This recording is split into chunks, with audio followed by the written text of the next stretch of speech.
Let's just let social media catch up a bit. Come on in, guys. Come on in. Come on in. We got Merv the Swerve tonight. It's beautiful. Yo, Dan Merrifield, how's it going, buddy? Go on, son. Yo, Kev Wheeler, how's it going? Come on in, guys. Come on in. Right, I can see a load of you coming in. Hi, Lee, how was the film, mate? The film last night was good. I can see ya. I'll bring you in a minute when I've done my thanks. Cheers, buddy.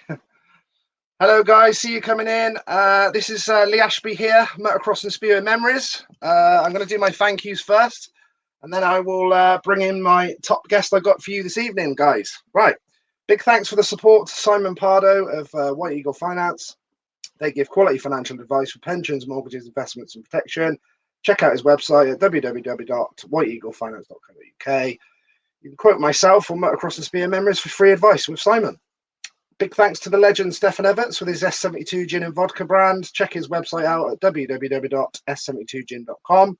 Big thanks to Lee Owen of Owen Developments. They specialise in supplying turbochargers to a global customer base covering motorsport, performance and aftermarket OEM sectors. Check his shop site out at www.owenturbos.com and also on www.owendevelopments.co.uk. Big thanks to Terry Smith of Painting and Decorating. He's in Swindon. If you can get hold of him for any of your painting and decorating needs in the south area, 079 61 537 505. And a big massive thank you to Craig Triplett of Jardine Conservatories. Check those guys out on www.jardineintelford.co.uk. Also proud sponsors of American Speedo rider Mr. Luke Becker. So good luck to Luke Becker for the season as well. Right then, people. I can see you all coming in. My man's just disappeared off, so hopefully he's not having trouble with the with all the mod cons and all that. How's it going? Yo, evening, Craig. Thanks for your support, buddy. Jardine Conservatories, proud sponsors of Mr. Decker. Mr. Becker. Sorry, I keep saying Decker all the time for Decker, Becker. It's because there's a motocross rider as well called Decker. Mr. Luke Becker, I'll get it right. Hello, Alan Cook. Greetings, Mr. Hub Gerlins from Holland. Great to have you on, buddy. Come on in. Evening, Gary. Right. Hopefully, I think my man's come back now. There he is. I can see him there. That's perfect as well, Merv. Like that. Yeah, perfect. So what I'll do is I'll just play my video. And then hope you can all hear me as well. Hope you can all hear me. Forgot to put my ear things in, did I? Right, I can see him in there. So basically what I'm going to do is play the video. Not sure who that is. You've not registered your name. You've got time to do it though. So I'm going to play you the video and introduce my guest. What a legend he is. Let's get it on then, people. Hopefully the volume's not too loud, guys, so you don't get burst your eardrums with this. But here we go.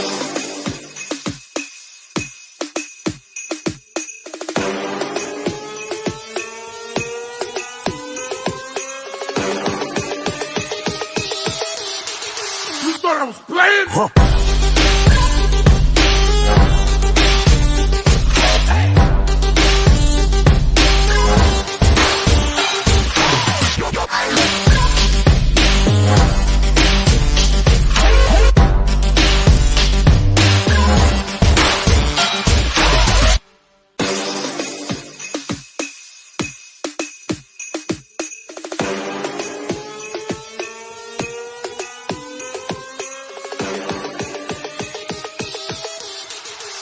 I was playing. Huh.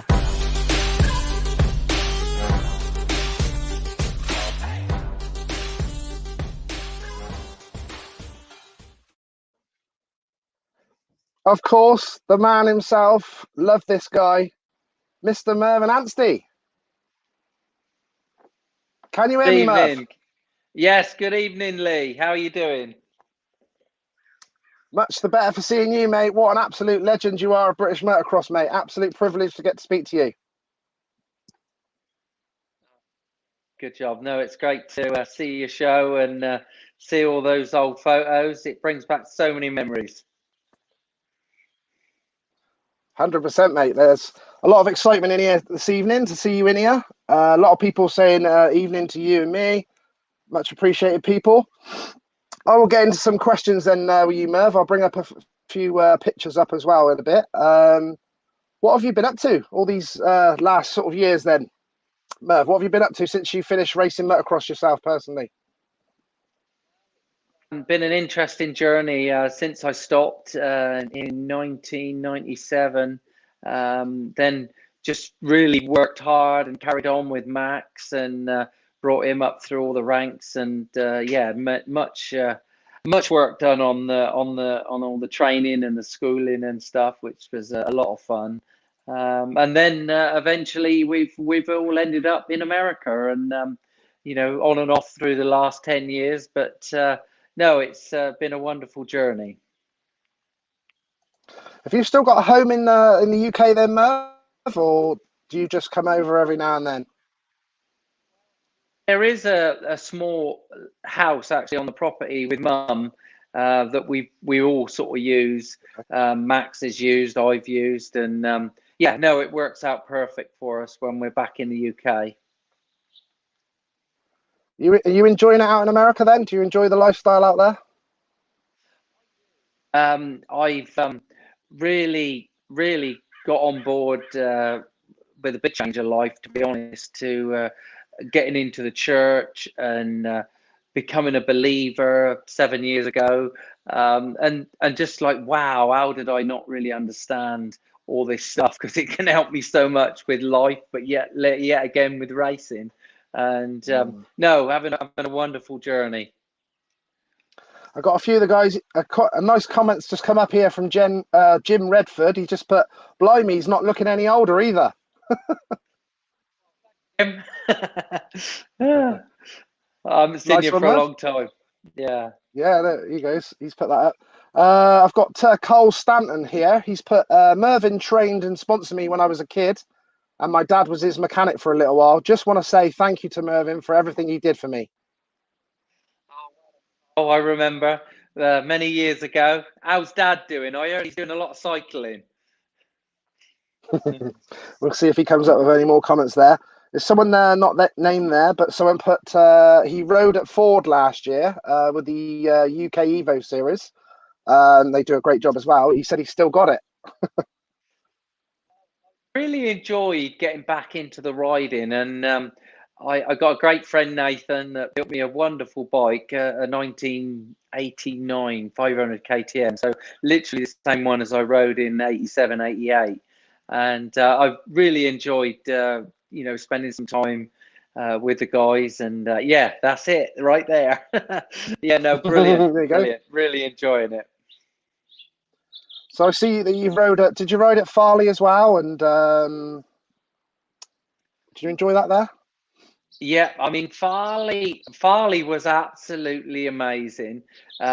Not just because I had a great day riding, but Max was there, and it was so nice just to have him actually on the pit board, signaling and helping me, and it was just a complete reverse role.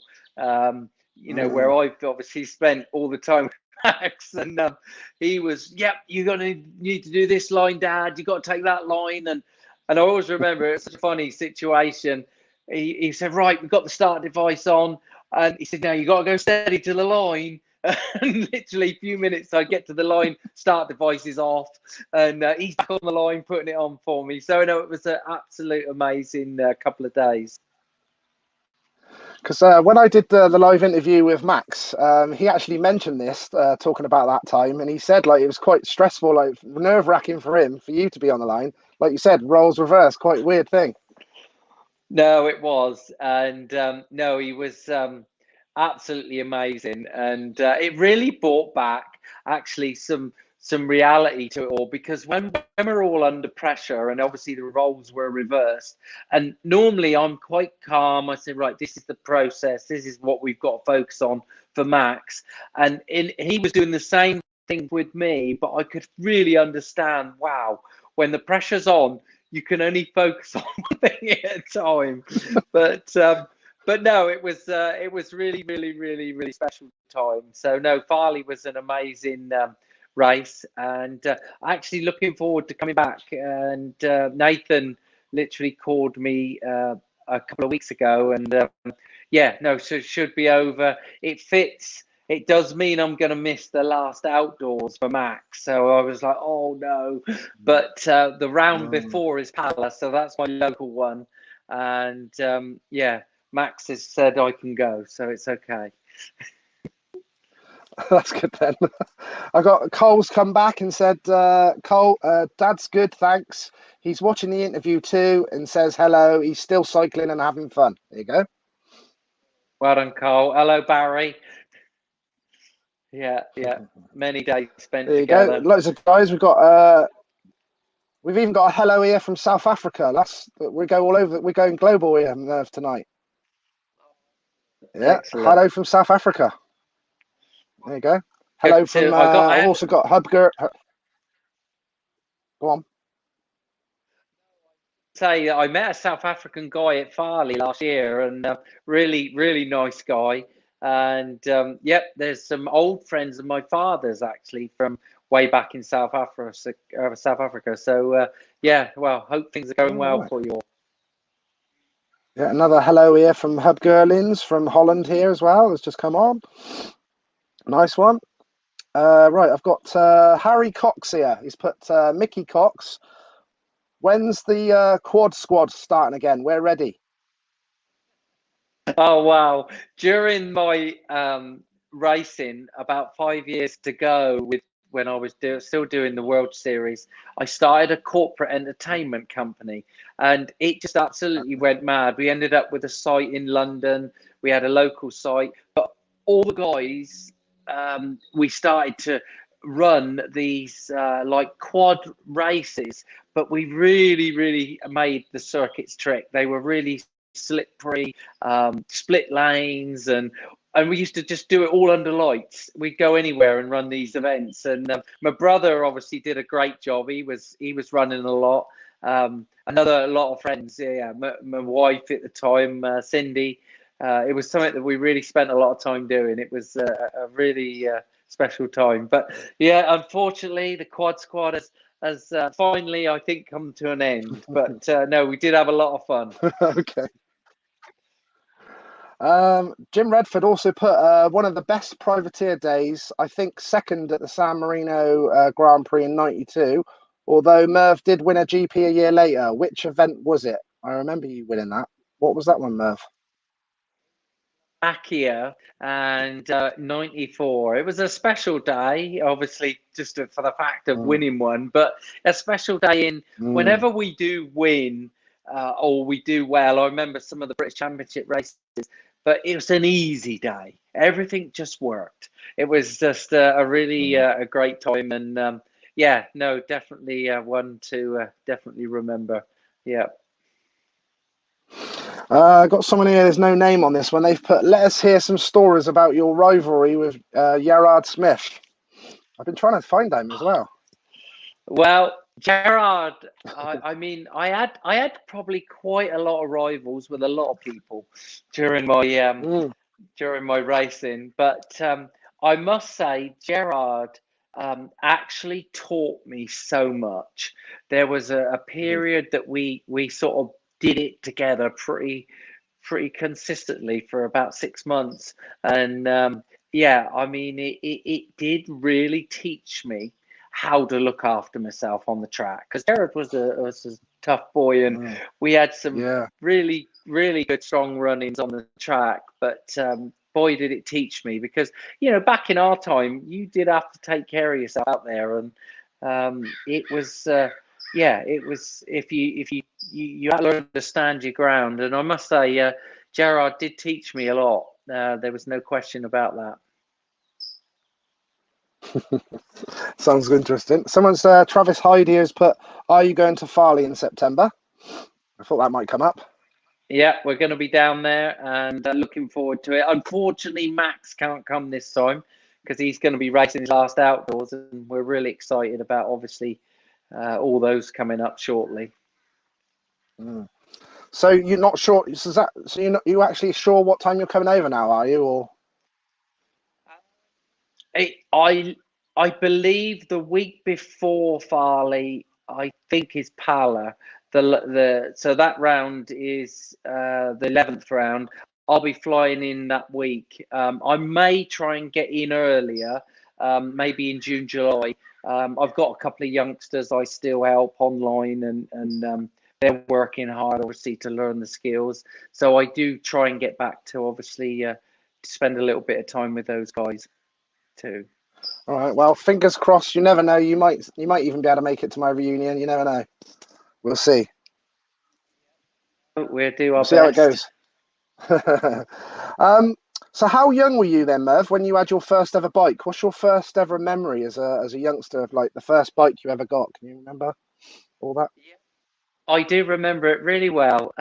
Dad bought a bike home for us, and it was a 100cc Hodarker, and Wow. we literally, my brother and myself, brother John, we started learning to ride in garden. I didn't last very long. I remember literally coming round, and we had an old building there, a really old shed.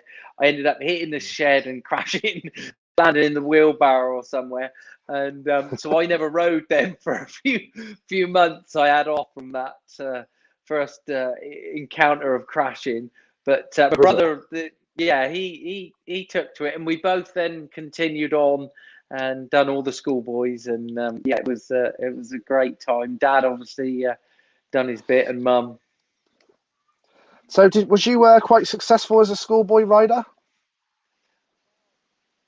It started off, I would say, fairly slowly, but I guess before I got to the 100cc, the intermediates, I did win the BSMA championship that year. And then on the senior class, 125, I also took the BSMA. And then on, I believe that would have been 79. And then 80, I took the All British, which was a special race. Wow. Yeah, definitely. Yeah.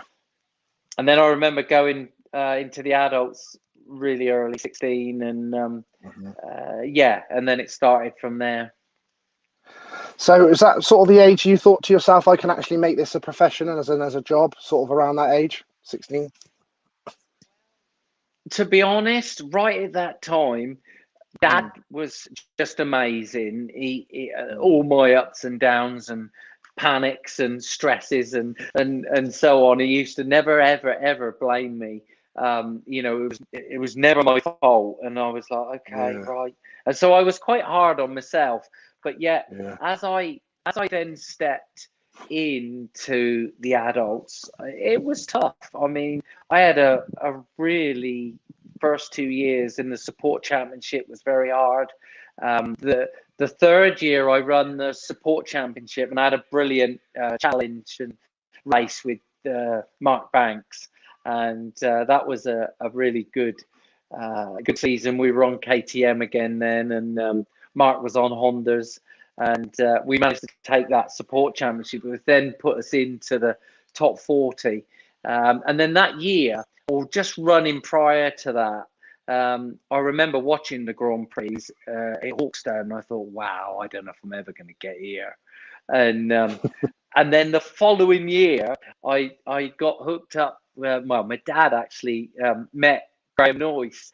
He worked at Heathrow Electrical Contractors, and he met Graham in the toilet. I think they were just literally passing through when they were going to flights, and Dad sort of got to know him right there, and then I got then chances or the opportunity to go down and train with Graham, and as that grew through that year, then when I went into the top 40, It literally. I remember him saying to me, he said, "Well, Mervyn, you're in the top 40 now. You've got to finish in the top 5 at the end of the year, and you're gonna. I want you to sign up for the Grand Prix." And I was like, "Really?" I said, "I don't know if I'm ready to go to Grand Prix." He said, "You're not going to some. You're going to all of them." And I go, "Okay."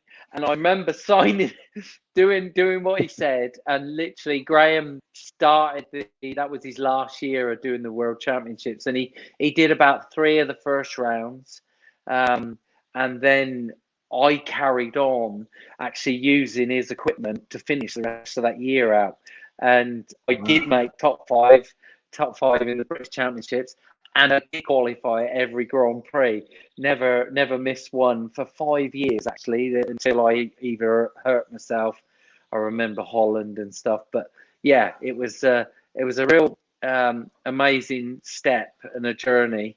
The way I actually got there.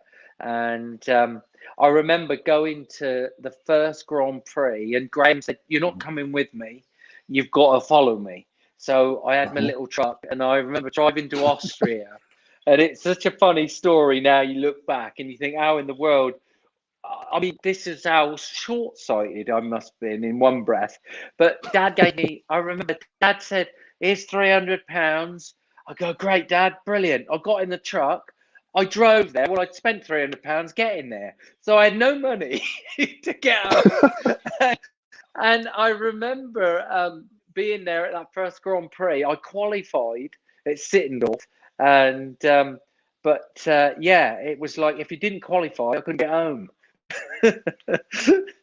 Bloody hell. So it's a little bit nerve-wracking then. You had to do the business. I didn't even give it a thought. It was just like, I can remember driving down there. I didn't think, well, I ain't got enough money or I haven't got this.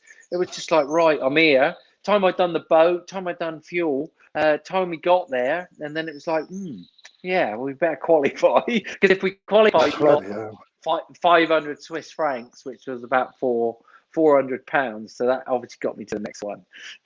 Wow, that's how it started. It was quite hard going in them days, wasn't it, to sort of qualify, and it was so stacked to be able to qualify and then ride and try and get points. And I mean, back in the day, you could turn up at those races or the World Championship, those that whether it was Austria or Italy, and there could be 100 riders qualifying, and that they're all 100 riders that want to get on it. And but no, it was a great time.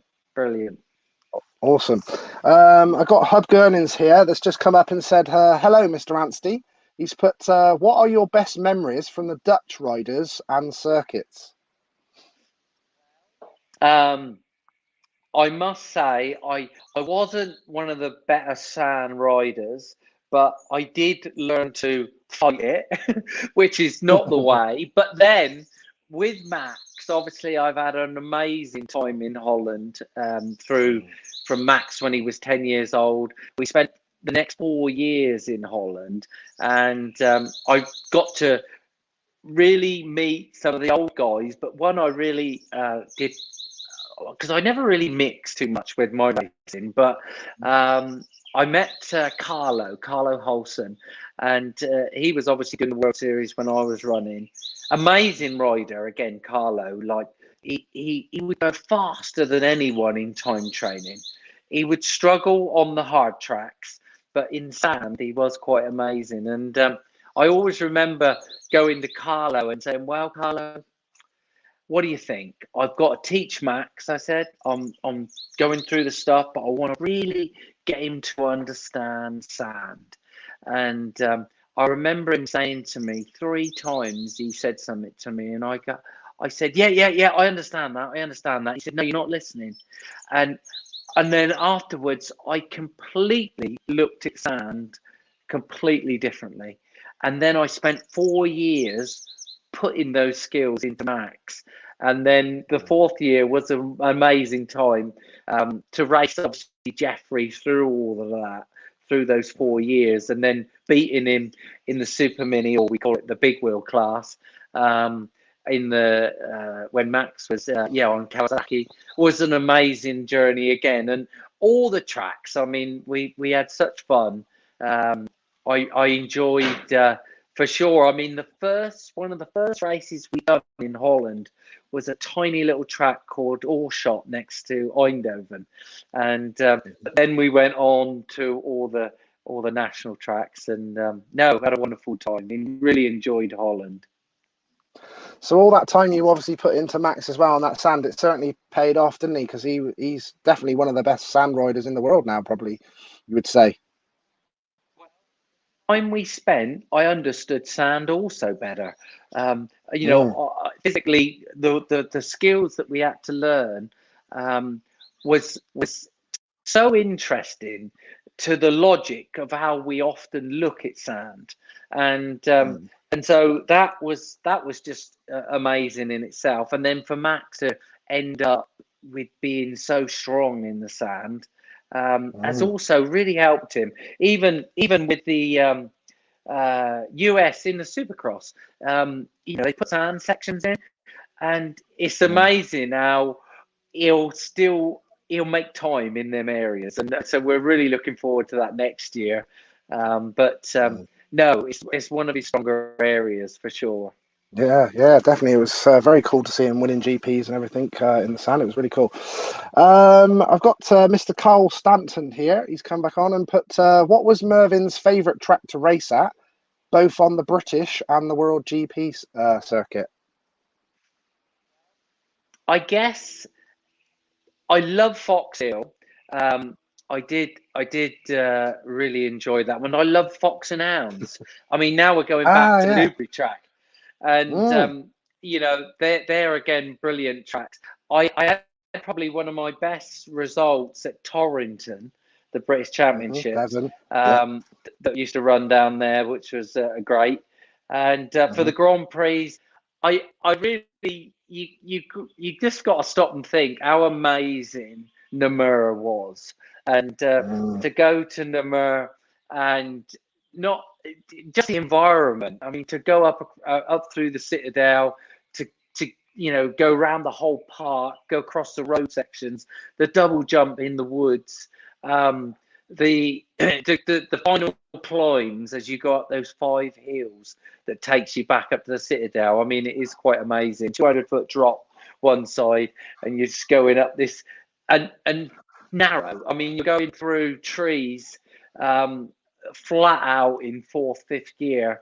I do remember one year I did accidentally hit one, and that did take me out of action for a little while. But I mean, back in the days, how crazy was this? I remember completely being knocked out in Namur. They took me to the medical centre. They gave me a shot of adrenaline, and I raced the second race. I was completely out cold. I remember going in the second moto like, wow. But no, it was a different world. But no, I must say, Namur was special. Obviously, I love the fact you like Fox Hill. Everybody knows I always mention Fox Hill. I always ask the riders about Fox Hill because I live in Swindon, so it's my hometown. So that was cool that you like that. Did you always enjoy racing the Fox Hill circuit? Obviously, the big hills and everything. It's quite a sort of a French, basically a sort of a French track, like that type of thing, wasn't it?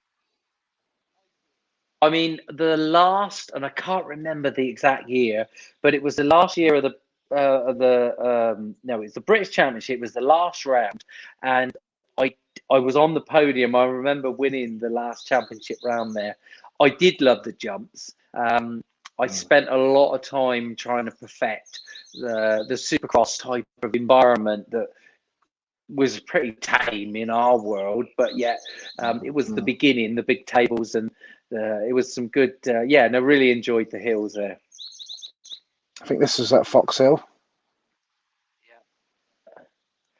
Yeah. Nice one, no, and there's a couple of good photos on the gate there too. I know I've seen they got some brilliant shots. Yes, I will get into that about your starting and all that in a minute as well. Just going to see what Colin Morris has said here. He's put, I went on a training day with Merv about 90 to 91 on some army ground near Andover. Went through the hedge stroke jump to be confronted by a tank. But it was a brilliant day. Well, it was a special special place.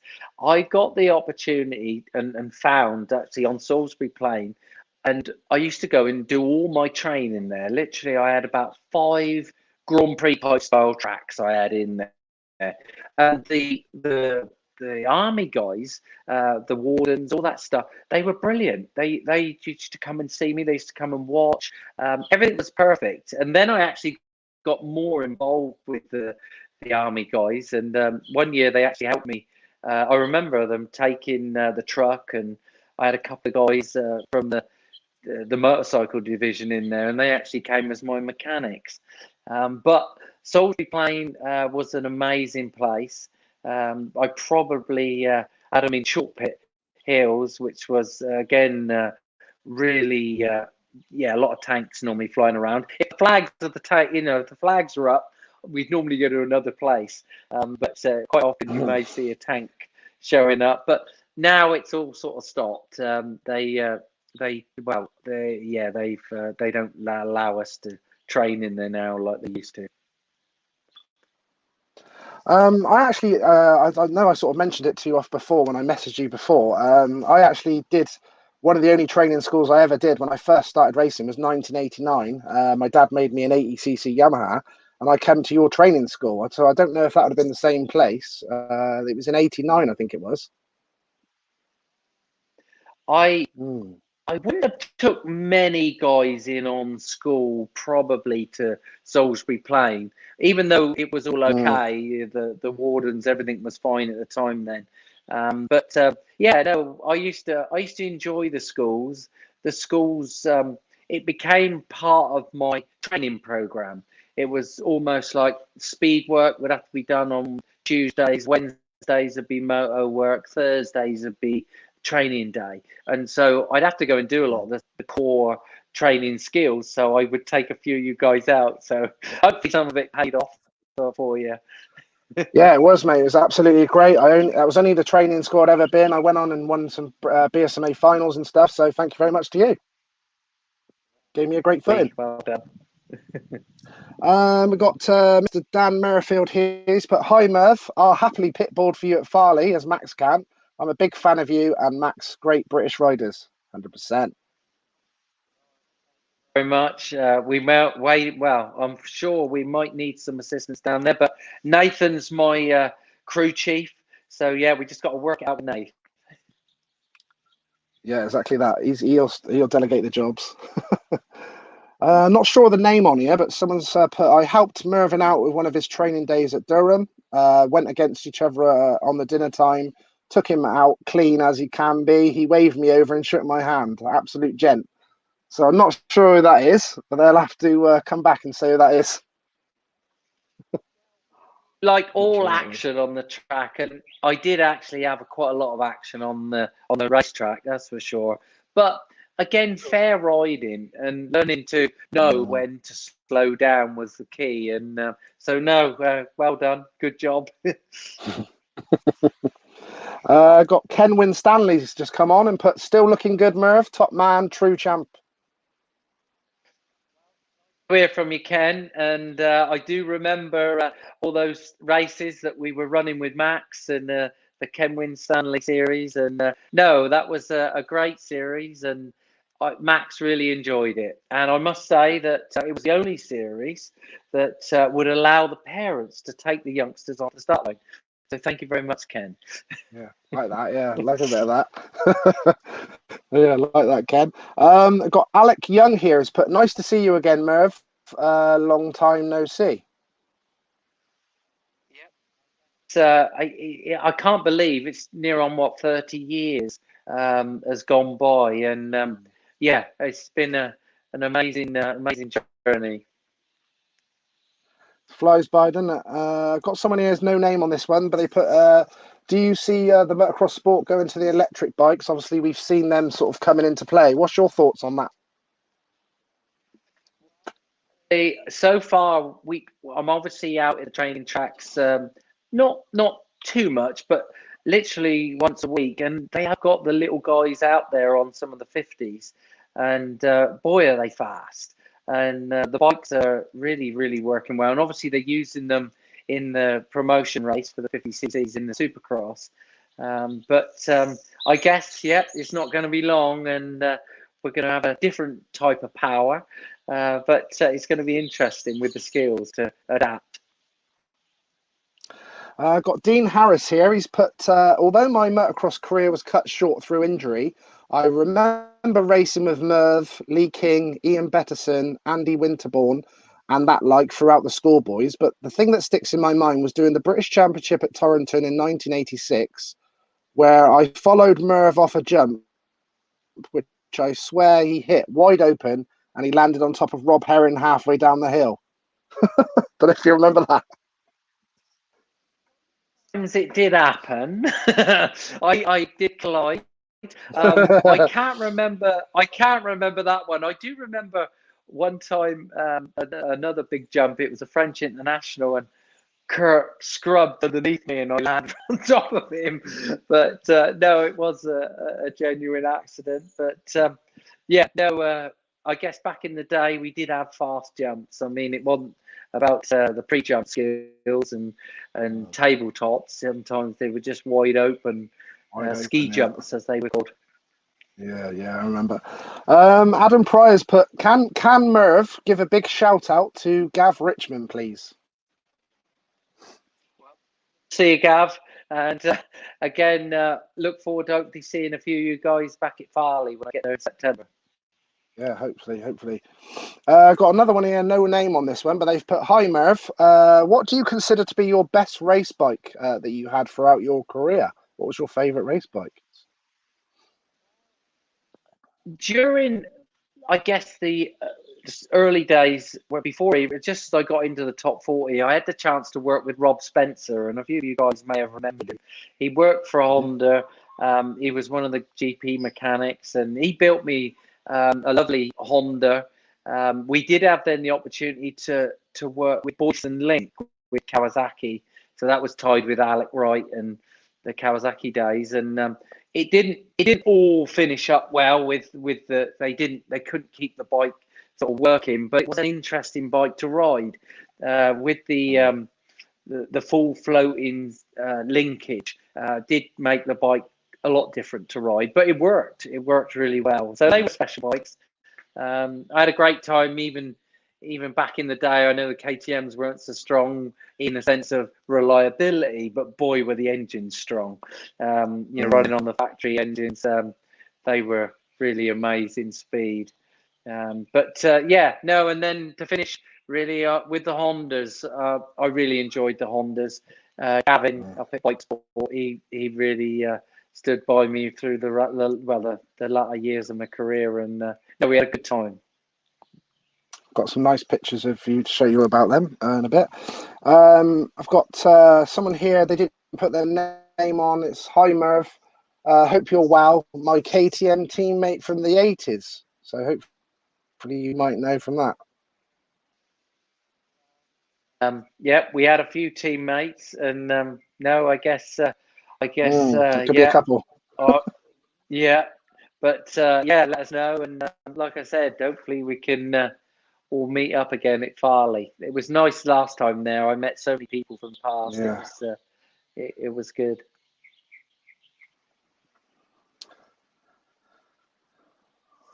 I've got James Stanton here. He put, hi Merv, can you remember Austin Keir? He used to spanner for you.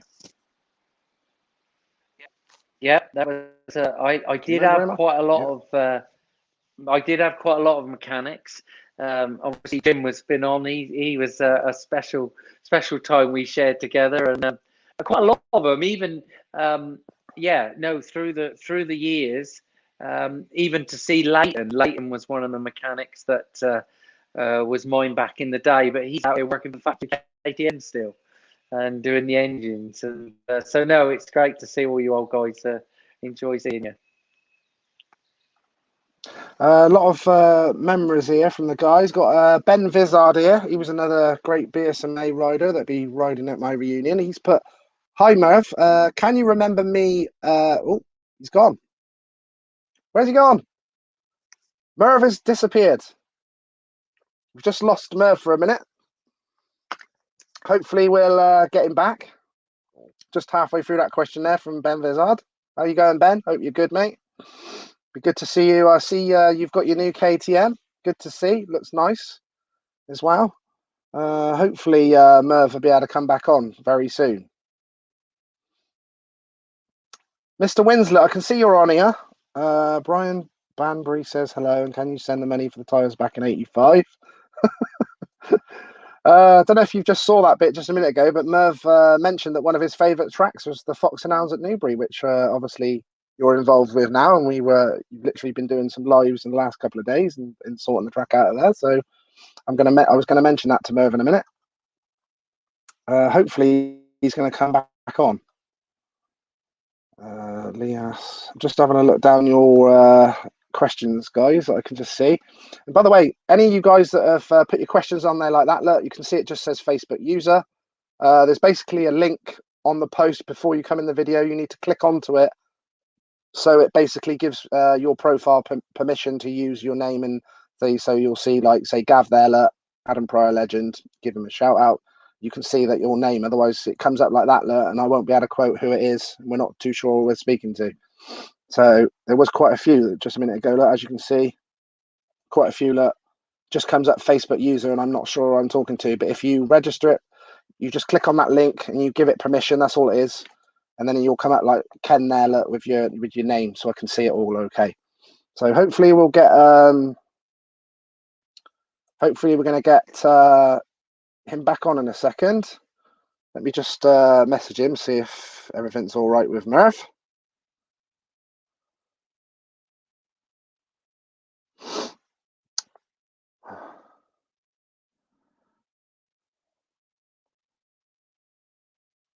Right, let's just message Merv there. Hopefully he can get put back on.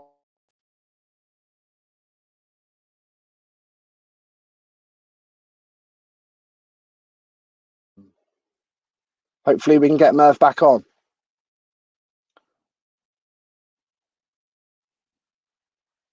Ah, it's Max. How's it going, Max? Your dad just got thrown off the internet. He's not paid the Wi-Fi bill. I've just WhatsApped him to say, and he's put what's happened, and I've just said click on the link again and try to come back on. There's Max there. Look, I'm driving to the physio. Otherwise, I would have come on again. Okay, buddy.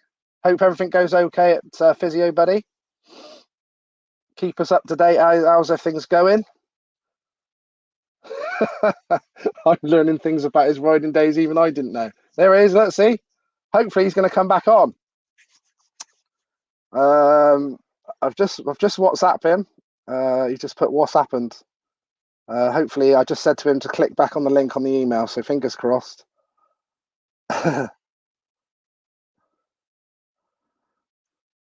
Hopefully he's going to be all right. Oh, here he goes, I think. Hopefully we're going to have him back here. Look, here we go. I can see you, Merv. Good. You're back. I don't know what happened there. No, I didn't not sure. press anything. No, that's all right. Look, I've just had Max come on.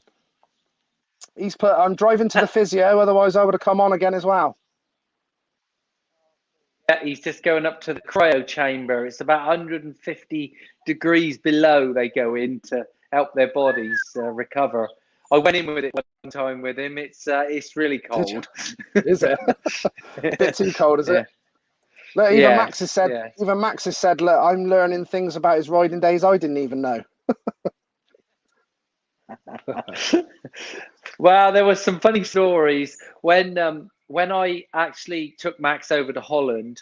We met up with a few of the friends over there, but one of them was Johan Boonen. Obviously, I raced him back in the day. And so we went to Johan and I said, "Oh, Johan, would you be able to help Max with the GT1 filters?" And he said, "Yeah, come on, boy." And we sat down. Max was, I guess, he was probably only about 10. And Johan was there in his restaurant thing he had. And he said, "Max," he said, let me tell you a story. He said, "Your dad," he said, "not only did he knock us all off on the first corner, he said he not only got up and he run me over at the same time and then went back. He circled around and back over and off." But no, it's been funny actually meeting a number of the guys that obviously I raced with. I mean, Kurt was amazing. Obviously, when we come out to America, and to work with Kurt was great fun, and Johan and a lot of the guys. All over the world we are. Look, Merv, another one. Hello from Panama. I know that's Oriol has come on as well from Panama. He comes on quite a bit. Going all over the world. Even got Max on. Right, here we go. So we've got Martin Neary here. He's put, Lee, can you ask Swerve about the Freddy Krueger he told me at his house in 2019? He told me it was a very interesting story. Ask him. Best regards, Martin from Bristol. This would be interesting.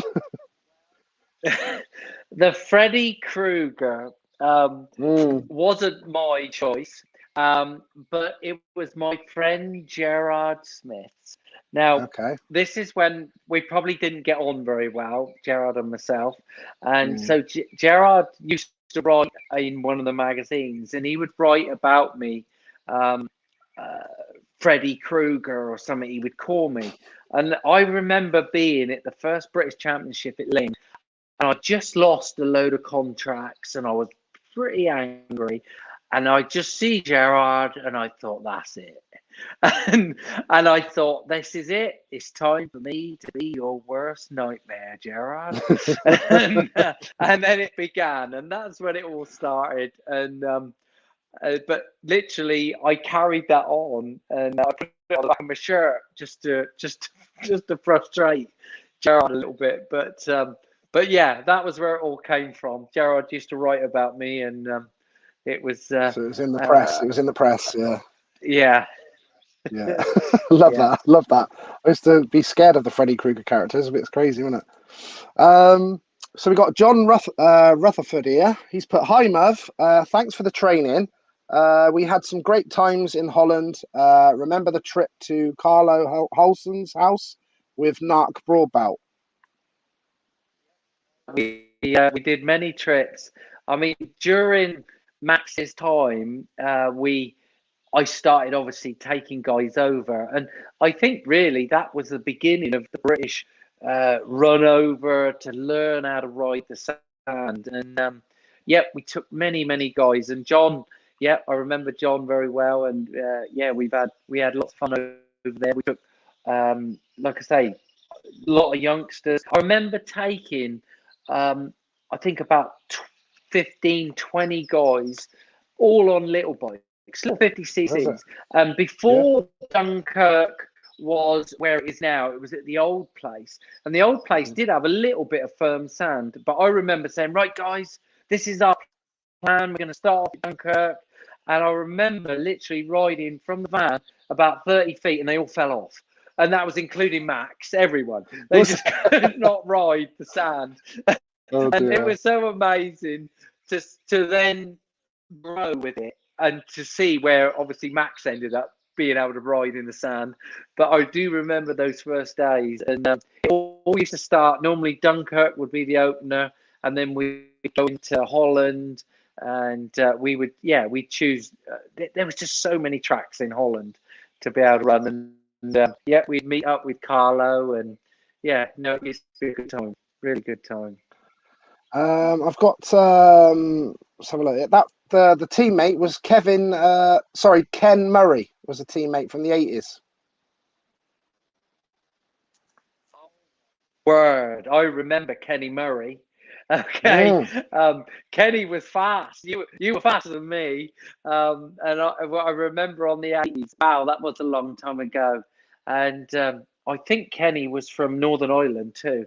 And I remember being at the All British, and I believe it was Open anymore.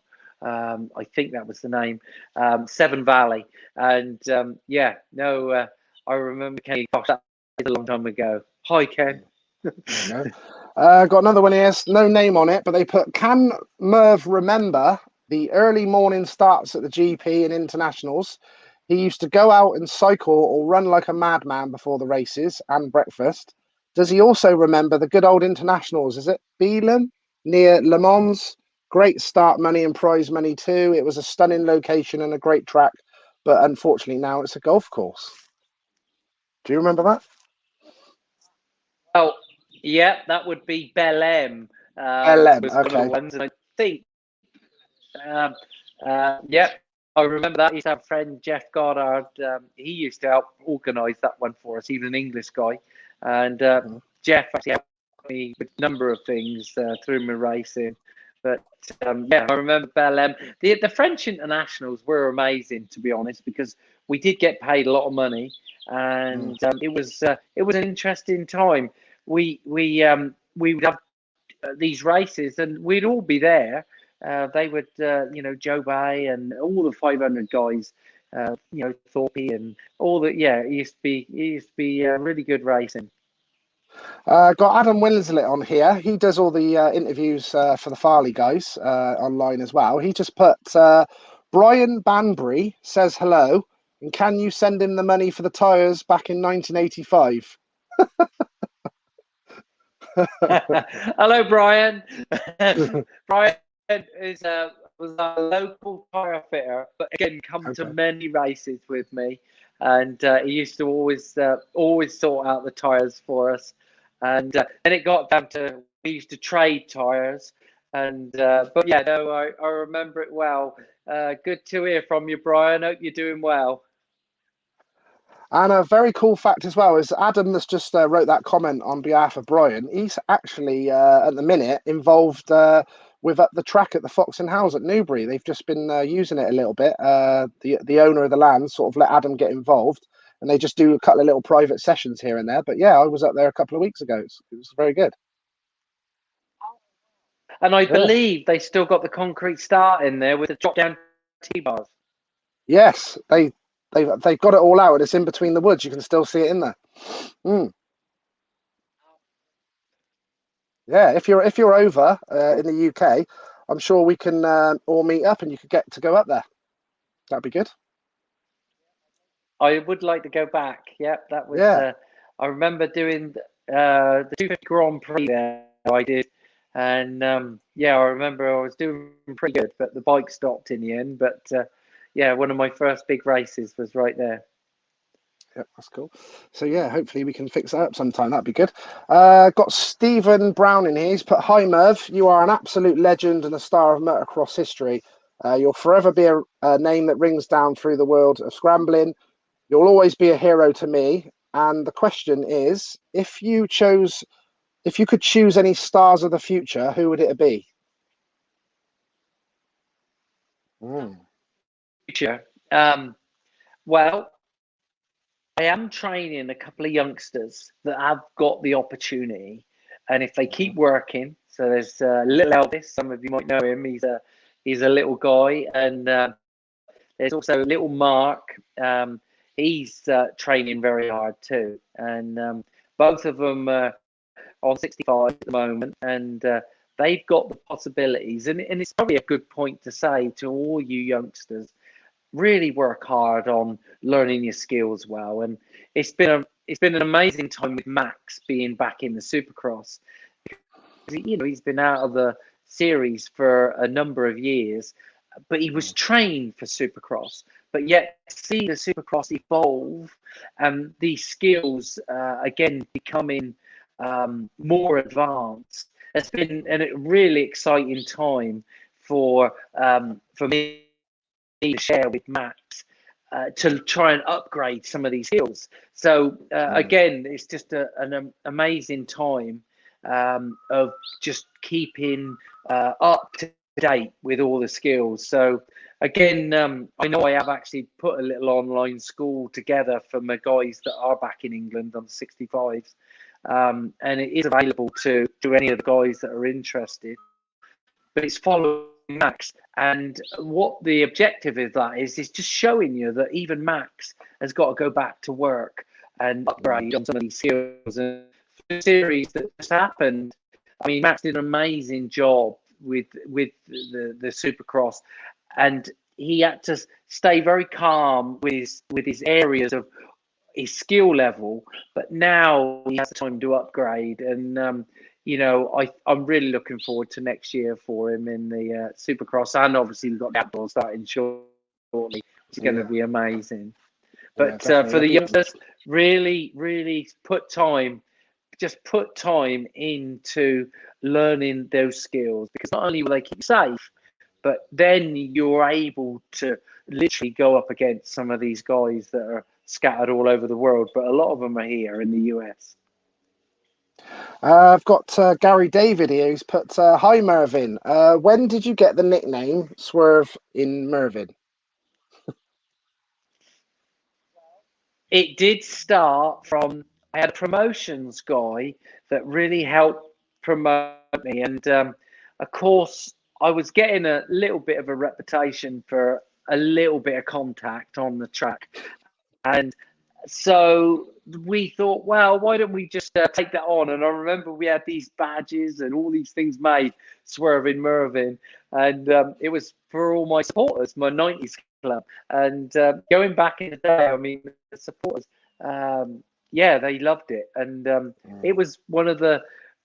It was just a great time to be able to share. And again, I can't put it, the thanks to Bobby Blackburn of Southern Forms. You may have remembered the orange stickers I used to run, but he was he really took care of me through many of my, well, all of my my Grand Prix seasons, and so that's where it all come from. It was a promotion thing, and then we thought, well, let's just go with it, Merv the Swerve.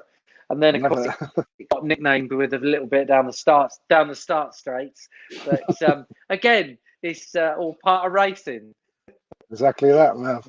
I got Mr. David Campbell, the Scotsman's just come on. David has put, "Hey Merv, when are we going to do a bit of sparring again? Haha. On the positive, he goes, you were probably the only rider who gave me the incentive to get my head down and achieve things I won. And also got my starts on par. Thanks, Merv. Hope to see you soon. DC." It's nice. It's amazing to actually. I did think about you the other day, David, and because something got mentioned about boxing, and I do remember our sparring and our training that we used to do.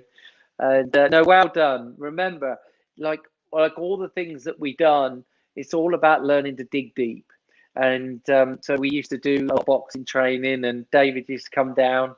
And but no, I'm glad things are working out well for you. And yeah, we'll have to meet up when I'm back over. And I don't know if you remember, Merv. I think it was a couple of weeks ago. I think I sent you a message showing you pictures because I was at Hawkstone, saying, "Do you remember Hawkstone?" Obviously, David was actually there that weekend doing the start gate. So yeah, he gave me a wave over the chestnut fencing. Yeah. Cool. Well, we'll have to come up and see you at some point. But yeah, good to hear from you, David. Got Gareth Edwards here. He's put, "What was Mervyn's favourite ever race where he just felt on it and really enjoyed it?" I'm sure there's plenty of them. I guess, yeah, no, there's a few that were very special. I mean, some of those British Championships, I remember the one season, there was 3 rounds left. We'd have 3 races per round, and I won 6 out of the 9 races. And that was a really special time. Slovakia, obviously, with the winning the Grand Prix again, the only one I won. There was the first race. Literally, it was muddy, really muddy. And I remember I got a second to, gosh, it was the Italian guy. And then the second race, the 4 of them thought there was a couple of Kerr. They said, "Oh, we're not going to ride. It's too dangerous. We shouldn't ride." And I was like, "Hang on a minute." I said, "We're here in Slovakia. It's pouring down with rain, yes, but there was thousands of people there." I said, we can't just cancel the race." I said, "The race is fine." And so there was a little bit of arguing back and forth there, but those guys stood down for the second moto. But no, it was a great day, and those guys obviously were thinking about the championship. It was getting close for the title, and so they were just trying to simplify things. But no, it was a special day. Yeah, definitely. And that was Nigel Fern earlier that said about the early starts at the GPs and you going off training and stuff.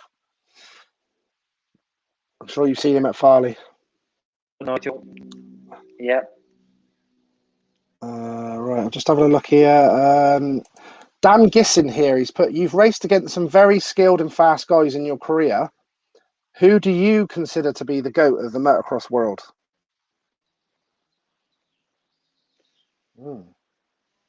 I mean, I guess you know you look at Ricky, what he done, Ricky Carmichael. I mean, in this world, in our world, I guess you know, David. At the end of the day, he you know, he stuck in there and he worked hard. They thought took 3 world titles for us for England, and but yeah, like all of it. And what we're really, most of our training is all about, not only do we need those skills, but we also need to be learn how to, like I said to you earlier, dig deep and hang in there, because many championships are won not by just winning every race. And so yeah, no, I guess we've got some really strong guys over the years. The future, I guess, well, I live it up for Max, obviously, for Yes. the US outdoors, and you know, I'm really excited about that. And our Supercross for next year. I do love Supercross. I really enjoyed Supercross. Yeah, I think if he has a injury-free run into the Supercross, that'll be good. It was a bit of a nightmare for him, wasn't it, to get that injury just as he was about to go into the Supercross. But hopefully he'll be up for the outdoors. Will be perfect for this year. Hopefully his physio's going well today. I got Kevin Wheeler. He's doing the meeting with me. He's doing the BSMA reunion with me. It'd be great to have you at the reunion, Merv. So we're still holding our fingers crossed. You might be able to get there. It's going to be a last minute thing. I was like, yeah, I can come, no problem. And then I thought, oh no, it's like the 11th round of Pala, and it's like 10 minutes from where I am. And I just thought, wow, you know, I've been really obviously enjoying supporting Max and watching his races. But, so at the minute, I got to go there, but we'll see. We'll see. We'll keep our fingers crossed and see what happens. But hopefully Max is doing well and that all goes good, of course. What riders did you look up to and idolise when you were young, Merv? And did you ever get to race any against any of your heroes or idols that you had? Going through the I remember doing one of the Hans Grand National. We went out to watch my dad and my brother and stuff, and we see the guys obviously race there. I remember Wade and Noisy and stuff, and then obviously as it turned out, you know, we actually got connected with Graham, and so that was a wonderful opportunity to be able to share the time with him and train with him. And again, wow, you know, I remember driving 2 hours to Brighton, and I used to go running with them, and we used to do a gym work training session down there. And Kurt used to come sometimes too, and so the 3 of us used to be training and once a week. But that was special times. I had a question off of someone that sent me this on Facebook, and then they said that you will hopefully work out who it was. So they said the question was, "Hi Merv, I know that you were renowned for your bike skills, but what your skills like on 4 wheels? P.S. The grass needs cutting at home." And then he wants to see if you know who that is. That sounds like it might be my brother. But we'll see. The grass needs cutting. I know that there's that's actually quite a tall order. I do enjoy cutting the grass back at home. Just lost you for a second. Actually, I put my Oh, am I still there? Just lost you. Oh, I can see you. Just lost you a minute, Merv. Oh, just lost him. Oh, wait, well, you're back now. We just lost you then for a second. I still see you. But no, the grass, yeah, I can hear you. Yeah, no, the grass is actually an interesting thing. It's actually a 3-mile walk with the grass lawnmower around the garden. But no, I have enjoyed doing it, and I know it's probably quite a lot to be done. So hopefully, Yes. I'll get back and do that. This was from the question was from Terry Ward. Terry Ward that sent me that. Oh, Terry, friend, yeah. Now Terry, he's actually in one of the photos that you used. He's in a blue jacket. You haven't got him, but Terry used to come to some of the Grand Prix with me. I'm with you. Yep. Yep. So take care, Terry, and see you soon. Brilliant. So obviously you were well known for your very quick starts, Merv. Did you practice that a lot? Was that down to you? Obviously, you learnt the technique. Did you have a good reaction in general? Did you work hard on that on the stats? I did. I mean, I probably run 1,000 starts, and it was something that, had to be perfected. And it was just one place you could pass everyone in one go. So being out front, boy, does it make a difference. Yeah, 100%. Yeah, I've got quite a few here. Got quite a few pictures here.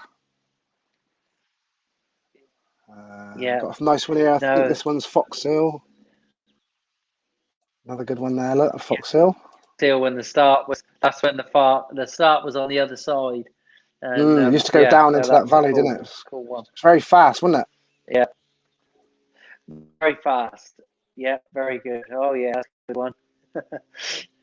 Is that Matchams, I think, on the outside there? Yeah, that's the Hawkstone, I reckon. Yeah, maybe. Looks a bit got another sandy. good one there. At the inside of Thorpe there, by the looks of it. Of insights on the David. And that's a good jump there. I think that's the Fox Hill, the actual off the start gate, by the looks of it. Yeah, you might remember the black Hondas, a Curie Sportive. I had my own little team we set up, and it was quite cool. There it is. Yes. Yeah. There they are. Did you like that bike, Merv? Was that bike a really good bike? Honda was a good bike. Rob put a lot of time into the engines. We run a short stroke type on the crank, and boy, it was fast, and it was a good bike. Really did enjoy it. I think that one there's maybe Hawkstone by the looks of it. Seem to have a few of you from Hawkstone. I think that one's Hawkstone, is it? Hawkstone a few times when it used to be the start was way back further and it went straight through the tunnel, but you often didn't take it until you went into the tunnel. It was fifth gear flat out going in there, and they've shortened it now and made it a lot shorter. But the tunnel was fun. A bit hairy. Don't know if that's 4P or mailing. I'm not sure on the inside down. David's coming over to bump me. I did have many run-ins with David. Did you? And I still think about it. There was just many crashes and stuff that ended up with David, but the one that probably doesn't stick out, I know Farley probably sticks out in most of their minds, where they said I took them all down on the first run at the Grand Prix. But it wasn't actually my fault, that one. I actually got hit on that one. But there was a collision one time. I remember a British Championship at Halstead. I completely lost control at the top of one of the hills. And that's Farley. Completely lost control at one of the hills. And my bike was just cartwheeling down the hill at Halstead, and it hit Thorpe in the bottom and took him down. I wasn't even on the bike, and I thought I can still see it today. But we had some nice collisions, David and myself. When I sort of spoke to a lot of the British guys, when I spoke to Thorpe, I think Herring, Malin, a few of the guys, They all said that they were like quite worried about you on the track, quite scared about you. It was a funny situation. Like I said, Gerard trained me. I always put it down to him because I mean, we had so many bumps, me and Gerard, but that taught me really how to take care of myself on the track. And it wasn't about being a dirty rider in a sense. Oh, I'm just going to clean you out. It was about positioning yourself all the time. And but I did have run-ins with many of the guys. I remember Robbie. It's funny how I got connected for maybe 4 or 5 months with my person, but yeah, there was some certainly a few times. I remember, David and Paul Malin. Paul was a real special one. I remember him winning the French Grand Prix. We were in Luxembourg the following week, and I was catching Paul up from we were about 10th or 9th, 8th he was, and I remember coming past Paul on the end of whichever moto, probably second moto, at the Luxembourg Grand Prix, and he brake checked me right in the pits, in the pit turn where the signal area was. And I was like, no, you're brake checking me? I mean, that's like child's play. You know what I'm saying? So I remember on the really fast section, I got the inside of him, I pushed him up against the chestnut fencing and just run him all the way into the fencing, right there. I mean, it wasn't just a short bit of fencing, but about 30, 40, 50 meters, I was just driving him into the fence. And I remember we had a few words after, but I could explain, don't ever brake check. Don't play those games, you know. But yeah, no, there was a few minutes. But we're all good now, Paul. I like to see you. I think I got sent this as well from Terry Ward, and he wanted you to explain what it was on this photo. Look, here we go. He sent me that. That would have been 1986, and but why I had the A on, I don't know. You have to tell me. It looks like I don't know. I'm looking at the bib there. It looks like some French race, maybe. But yeah, I took Terry. Terry came to a number of the French internationals. I remember we went to south of France. We took Dad and Terry, and we were in the south of France. And Terry was so hot, he slept under the van. Woke up in the morning, he had a pile of rubbish over him, where it all blown over the car park. And then Dad was like, "Yeah, this is great." And I remember my dad sitting out on the beach all day, and he got completely sunburned, couldn't move. But yeah, we got some funny days. But yeah, good to hear from you, Terry. David Campbell said, "If you ain't banging bars, you're not racing." That's right. I got Mr. Chris Phillips here. He's put, "Tell Mervyn that I still have his race helmet." Go. I remember having that was all down on Salisbury Plain, and because I actually moved right into that area, a little town called Luggershaw. And yeah, they lived in the same village as me. So yeah, well done, Chris. Nice one, Chris. You got a nice memorabilia bit there. I got a couple of nice photos here. Look, there's a nice one here. That's I think that was one of our KTM lookalike bicycles we done, because we were running with KTM, and we I think they sprayed them for us in the factory down there. Oh, right, did they? Nice. I got this nice one here. Look, rolling it back. Yeah, that would have been, I guess, 87, 88 on the KTM. I think I've actually got some pictures of you at Whiteway Barton, where we're having our reunion. I think that's Whiteway Barton. All that little veranda there, and all those posts and those roads. Robbie Aaron knows all about those. I wasn't intentional, but we did have a bit of a discrepancy one day there. Did you? Yeah, Got a but nice it was one there. all right. In the end, Robbie came and apologised, so everything was fine. Oh, right, that was good Oh, then. what's that? That One was of good. my postcards. Yeah, that's a nice one there. I got one of them there. Look, nice one. Postcard thing.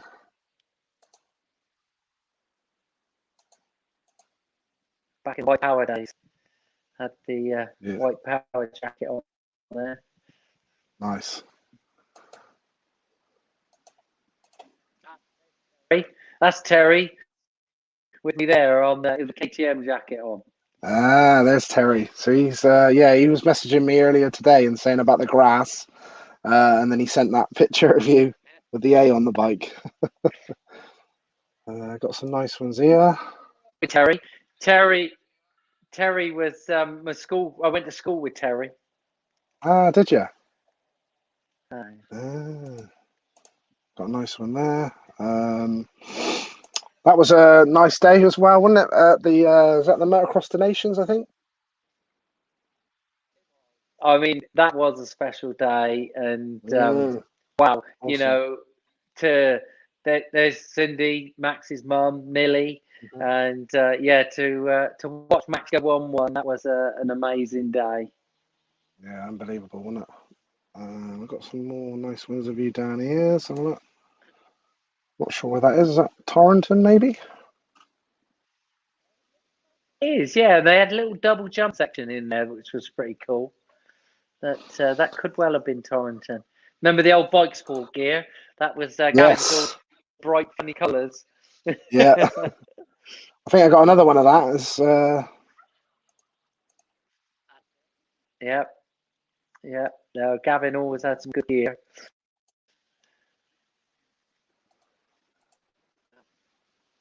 Where's that one? that looks like, is that maybe Canada Heights, probably?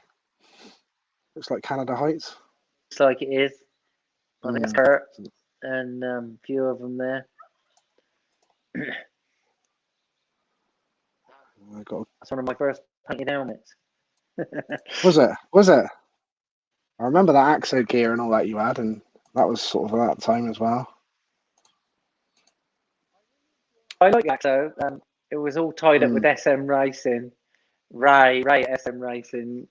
He used to actually sponsor to David Thorpe at the same time, and but yeah, it was good stuff. Went down to see. I can't remember his name now, the Italian, but yeah, went to AXO. Went to see him. I noticed that you did just the goggles a few times as well back then as well. Just literally the goggles. What made you do that? I was all about getting more air. I mean, I used to train so physical, but then I thought, wow, I guess, I want to breathe. But wow, like the rocks that used to come up, and I only ever got hit once in the face, and that was at Torrington when I won all 3 races in practice. I had a rock come through my lip, knocked this tooth straight out. But I won all 3 races that day. Take that then, Merv. It worked out then. I got Travis Hyde here as well, while I'm just showing you a couple of pictures. He's put, did Merv have any superstitions before a race or anything like that? I did have that down as well. I like that question. When I was really young, I can remember my dad coming back from America. He took a friend to go do one of the big motorcycle races over there. Not that Dad ever raced, but he got the chance to go over, and he bought this little kit back from my 80cc, and it used to have this little sticker, and we kept that sticker. It was like a little buzzy bee on there. It was, and we did keep that sticker for all my bikes. That for quite a few years it went on, just as a novelty type thing. Superstitions. I can remember, not that I was a believer back then, But I do remember praying. I remember let's just have this work today, Lord. But yeah, no, really, yeah, it was. I guess, yeah, small little things. Never really had favourite things that I had to have with me. But I must say, I guess it was a sad day for Max. But there was it's funny that he actually enjoyed this. He had this little bee, which was a stuffed toy, and he lost it one day. So it's funny how that went on. Not that I really intentionally done that, but from when I was his age, but when he was really young, he used to have a little stuffed bee, buzzy bee, he used to take with him everywhere. Remember so that? had a little bit of a yeah, little bit of a mascot thing going on, a little bit of a mascot thing. Did you have any favourite? Do you have any favourite numbers, Merv? Any numbers that you used to like, particularly on the bike? And was there any reason? Did you when you went through the schoolboys? Did you have a certain number for that? I know, obviously, later on, it always used to be sort of where you come in the World Championship or whatever was your number. But did you have any numbers over the years that you liked? Was there a reason for it? I really like number 9. It was really back in the Seven Valley days. As a schoolboy, I was number 9, and so I sort of carried that number. Some of those photos, though, I had number 9 on the bike, but I think that was actually when I was either 9 in the world. It might have been, or it might have been linked.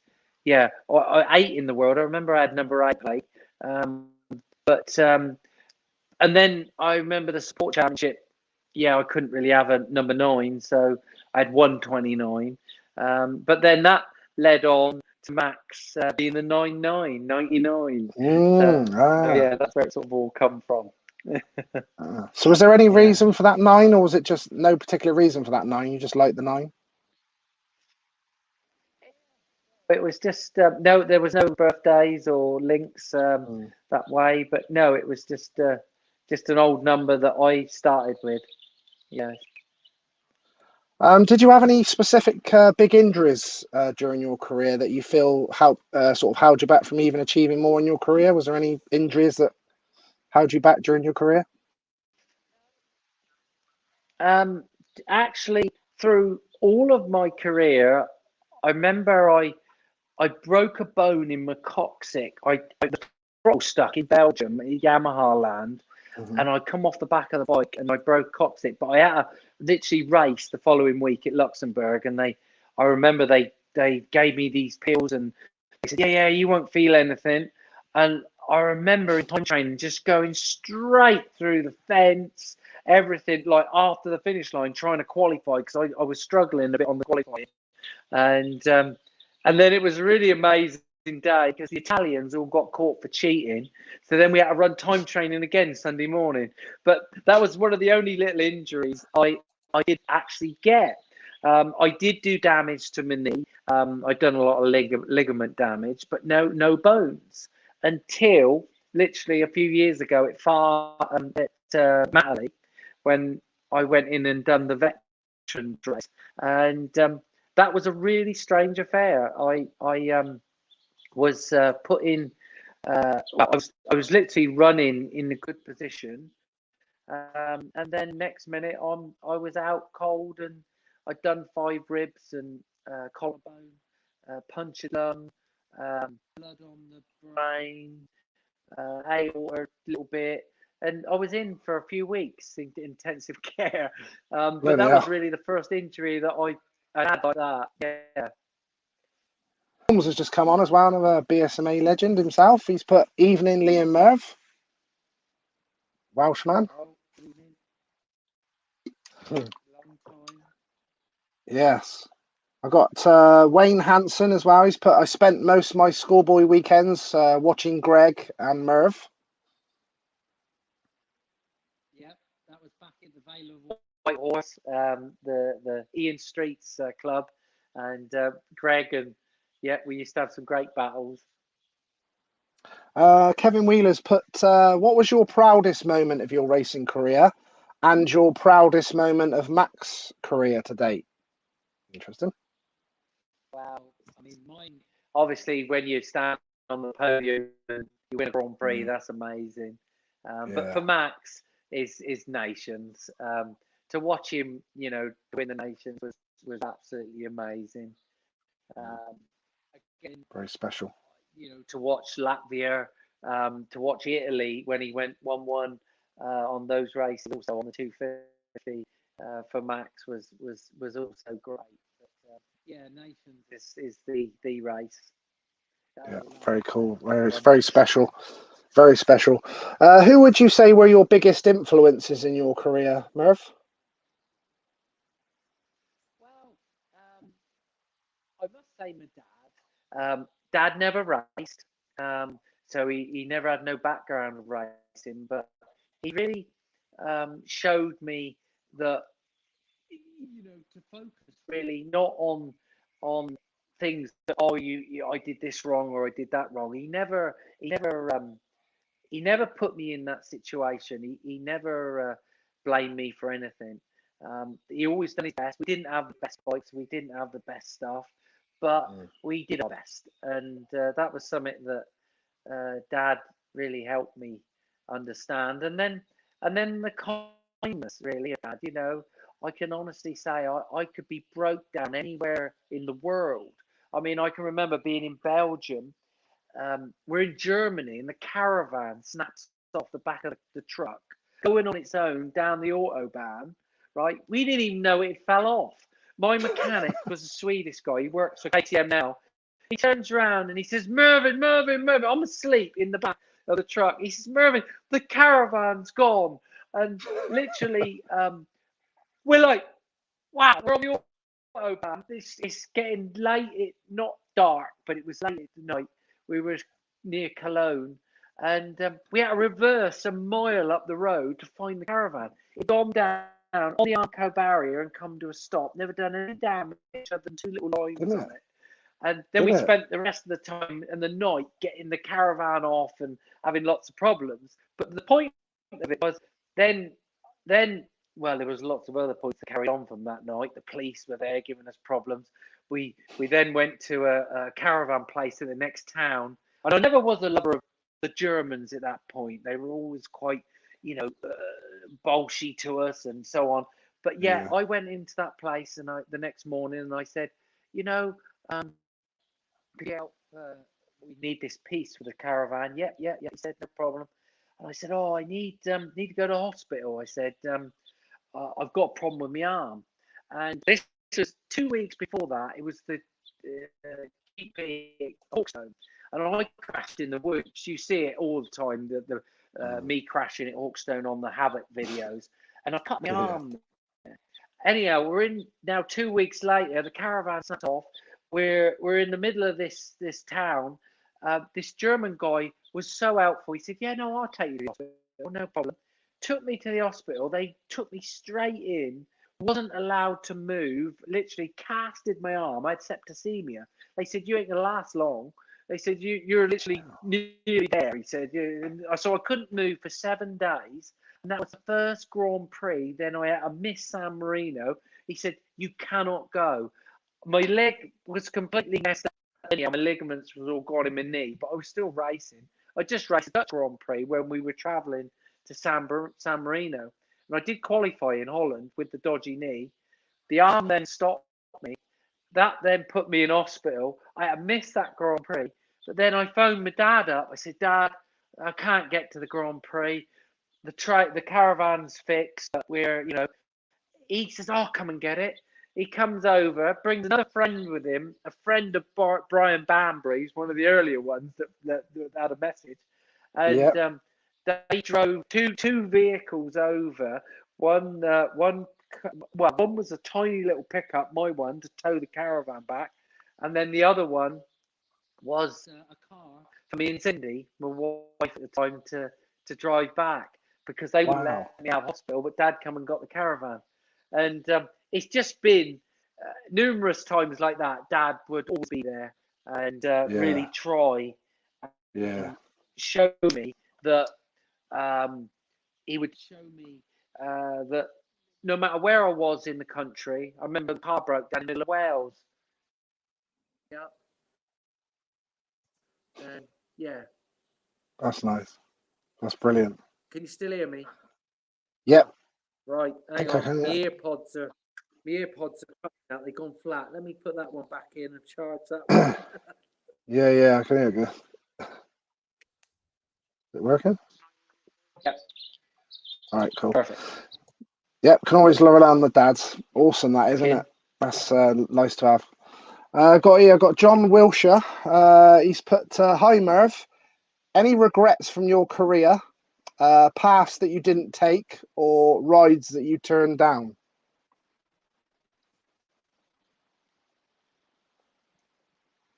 I don't know if you heard that. Oh, I must say,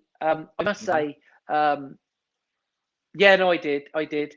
Um, all of my career has been yeah. We could always say we could have done something better, but out of everything I did, when I rode for KTM, when I rode for Honda, when I rode, it was all a journey, and it was you know, and in amongst all of that, you know, yeah, the people that you met, the people that come and helped, my brother, you know, I remember my brother being my mechanic, you know, my wife at the time, Cindy, she was hands-on, literally signaler, you know, I remember her quitting her job and coming racing with me, and you know, and then Dad obviously would come and help at any point, and then meeting people, you know, even Terry was there at all the races or a lot of the races, and yeah, no, it's just been an amazing journey, really, through all of it. Awesome. We've already had that question. Stephen Helms, he's just asked me a question that we've already asked. That we had that on earlier. I've got someone here on YouTube has put Zuma46 has put, hi Merv. What does he think was his greatest strength in his racing career, and what did he do to beat Thorpe? Well, my strength was my fitness. I was strong, very strong. I had a number of training partners. You know, David Campbell. They would come down and train with me. Lee Williams, John Locke. There was a number of guys that I brought in to, and the physical training was pretty intense that I used to like doing. So that was it definitely protected me and gave me a strength. But really, the next part that made a massive difference, and I remember a mechanic, June Lewis. He was one of my early mechanics, and I always remember telling me that, oh, you don't ride right, and I'm like, at the point going up the wall, and I'm like,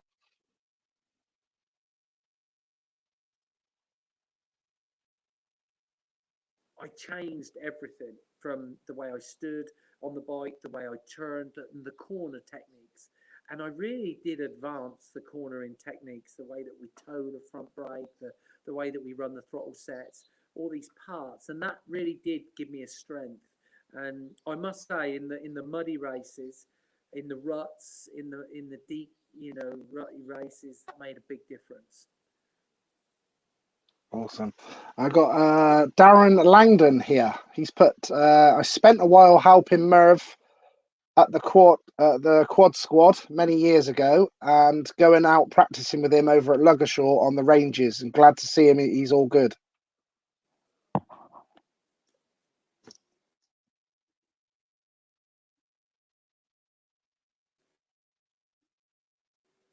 Hang on.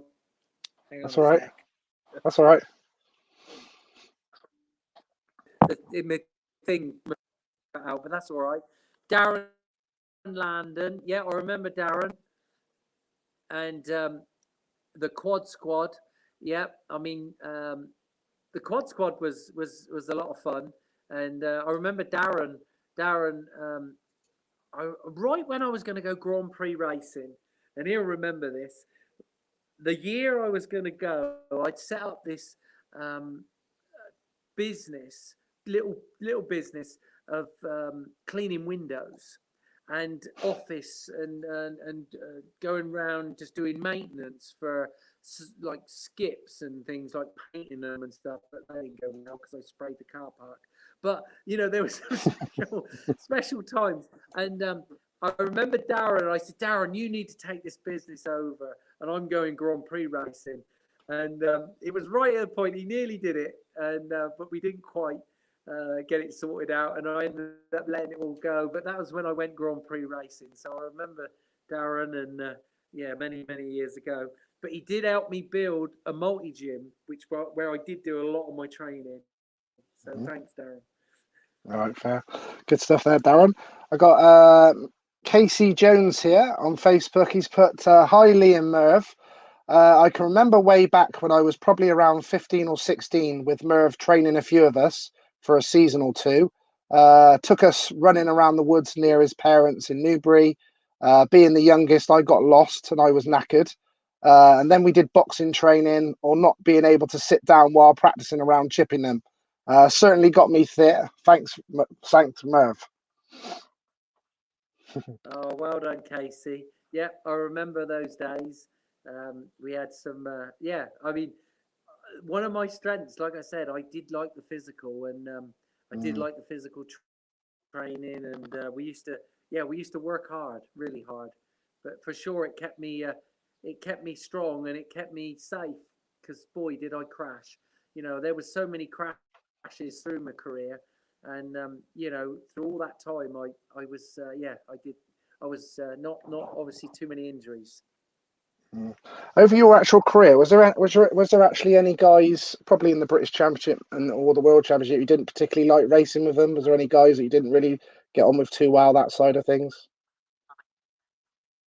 Well, there were many guys that I would probably say that didn't like me, but I never really, I would say, feared anyone, or didn't like. I just used everything as a lesson. So if I did get taken down, or there was a crash, or or there was a bit of contact and it didn't work out in my favour, I literally just used it as a lesson. I always remember Gerard Rond, and Terry was at this race. It was the Spanish Grand Prix. It was April, first round, and it snowed. And it was a wet race, and Banksy nearly won the first race. And I ended up getting a second in the first moto. And then second moto, Gerard I was coming down the inside on him, and he just put me over the tyres. And from that day, I can remember that, and him being pretty bolshy and laughing about it.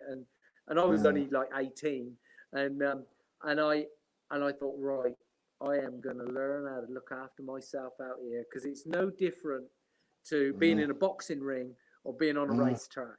And and so from that day, that was like I said, Gerard helped me, and not directly. There was probably a little bit of, but with actually having those challenges and taking it as a positive always. So learned a lot from each of them. I think I actually seen the footage of that GP as well, because I think it was the first round, wasn't it? And they were almost cancelling it. And I think I remember seeing that was when Noisy was helping you out as well, because I remember seeing him being interviewed before it. I saw a bit of footage of that. It was a bit of a wet one, wasn't it? Yeah. No, it was. It was first round. Yeah. No, but to be fair, like your era of racing throughout the sort of 80s into 90s, a lot of you guys were well known for being sort of like gladiator types. You're doing your 45-minute motos and all that sort of thing. It was such a hard sport, and the strength and depth was so far back. And like you said, you'd have 100 guys qualifying at a Grand Prix. It was mad, wasn't it? It was. And it was just when you had the full factory HRC bikes, so Malherbe and Gabors and David, and then you had the factory Yamahas, you know, Carla and Pearson and Lee Pearson. They were on the factory Yamahas, and you know, each of the brands had such, you know, strong teams, and yeah, no, it was really, really, really fun when you look back at the and how tough you had to be. It was you did have to stand your ground. It was a bit more, definitely more contact out there. Yeah. And yeah, you just get pushed off the track. Yeah, it was pretty cutthroat back then, wasn't it? Yeah, yeah. No, it was exciting racing. I think that's why, If I- you know, a lot of our supporters. I mean, yeah. I did grow to a very strong supporters club, and they loved it. They loved Yeah. the action. They loved that close racing, and the '90s club was really a lot of fun. A lot of fun, guys. Brilliant. Awesome. If I was to ask you, who would you consider the three best riders that you ever raced against in your career? If I had to push you on that, who would you say they were? Well, in my career, I mean, David and Kurt were amazing, and it was and what we all got to remember is that England, even though Belgium was strong, but there would be 8 guys go from England, and 5 of us would be in the top 10 every time, Yeah. and at least, and so England was super strong, and it made British Championships also very good racing. Yeah. Again, on the track, I remember when Danny Magoo come over, and gosh, who's my other American? I should know him well. Had a few run-ins with him too, but I can't think of his name. But when Danny come over, it was a shame he got hurt, because I was just starting to share some time with him. He used to ride down at Camford Heath and Matcham's area, and it was there was a lot to learn. Danny did some real different training skills, and yeah, I started latching into some of those things, and no, it's a shame I didn't spend more time with him, but yeah, for sure those guys were special. David Campbell just put, Merv, what was the story with Hacken bringing your bike back to you? I've heard many a version. Haha. Hark and bring in the story bringing the bike back. I remember having a run in with Hark and Carquist in Hollister in California. It was the US Grand Prix, but yeah, I mean, yeah, no, it's many times we'd bring our bikes, we'd pack them in suitcases. It would, yeah, the old days. Good old days. Douglas Crockery alert, you put that was the best years by far. Everybody likes to reminisce about all those days, that's for sure. Yeah. If you could give any advice, Merv, to any youngsters currently racing in youth motocross now who want to go professional, what would your advice be to those guys? Well, that's a special question, because not only the youth riders, but let's start with the parents. You know, the parents really got to start wising up and thinking about what's going to make the difference. You know, are you going racing just for fun, or are you going racing to be one of the best? And if you want to be one of the best, then put your focuses into learning the skills and putting training programs in place for your youngsters. Try to, again, treat others how you want to be treated. You know, it's one of our scriptures from Jesus, but yet it's so true that, you know, treat your family, treat your kids the right way to get the best out of them, build them up, lift them up. So that's more for our families and our parents. For our youngsters, again, really seek to learn the skills, like we've mentioned, and learn to get a discipline for physical. The stronger you are, for sure, you'll be able to last longer. The skill factors are going through the roof at the moment. It's been an amazing time in the US with Max, obviously, with the Supercross. And the skills are upgrading all the time. And just trying to understand each of those levels. I did put, like I said, together, I've got a little online program that is running alongside Max, with skills that he's perfecting, but also skills that are relevant to our 65 guys back in the UK. I've got obviously a couple of guys there, little Elvis, little Mark, and trying to build those skills into your riding program is key. And once, if you imagine it's more like having a toolbox, you've got to have all your tools to be able to go to work. And so all the skills have to be learned. And from sand to your supercross skills, to your outdoor skills, to your physical training programs, and all with all them things being put in place. And don't get me wrong, it's a lot of work. Find the joy in getting through each of those stages. And that's something that has really shown me in the last 7 years. I've become a follower of Jesus. I've understood what Jesus was trying to do for us all. But yet, when you apply that, like many of the Americans are doing with their racing, and you apply it to understanding, do a good job, treat others how you want to be treated, but also learn how to work and do a really good job, not just go through the motions. Really learn and put that time in. And it's not about motos, it's about skill quality. Because once you've got those skills, you'll never lose them. And once those skills are worked, you're then ready. And your focus for the kids, once those things are in place, your first showdown that you want to be able to try and reach is, if you want to get into Supercross, is Monster Cup. 12 to 14-year-olds have an opportunity to go and do their stuff. But to prepare to get to that level, a lot of work has to be done. If you want to then look at strengthening, you've got the European, obviously the EMX for the 65, 85s and so on. And you've got Loretta Championship over here. It's the biggest race in America.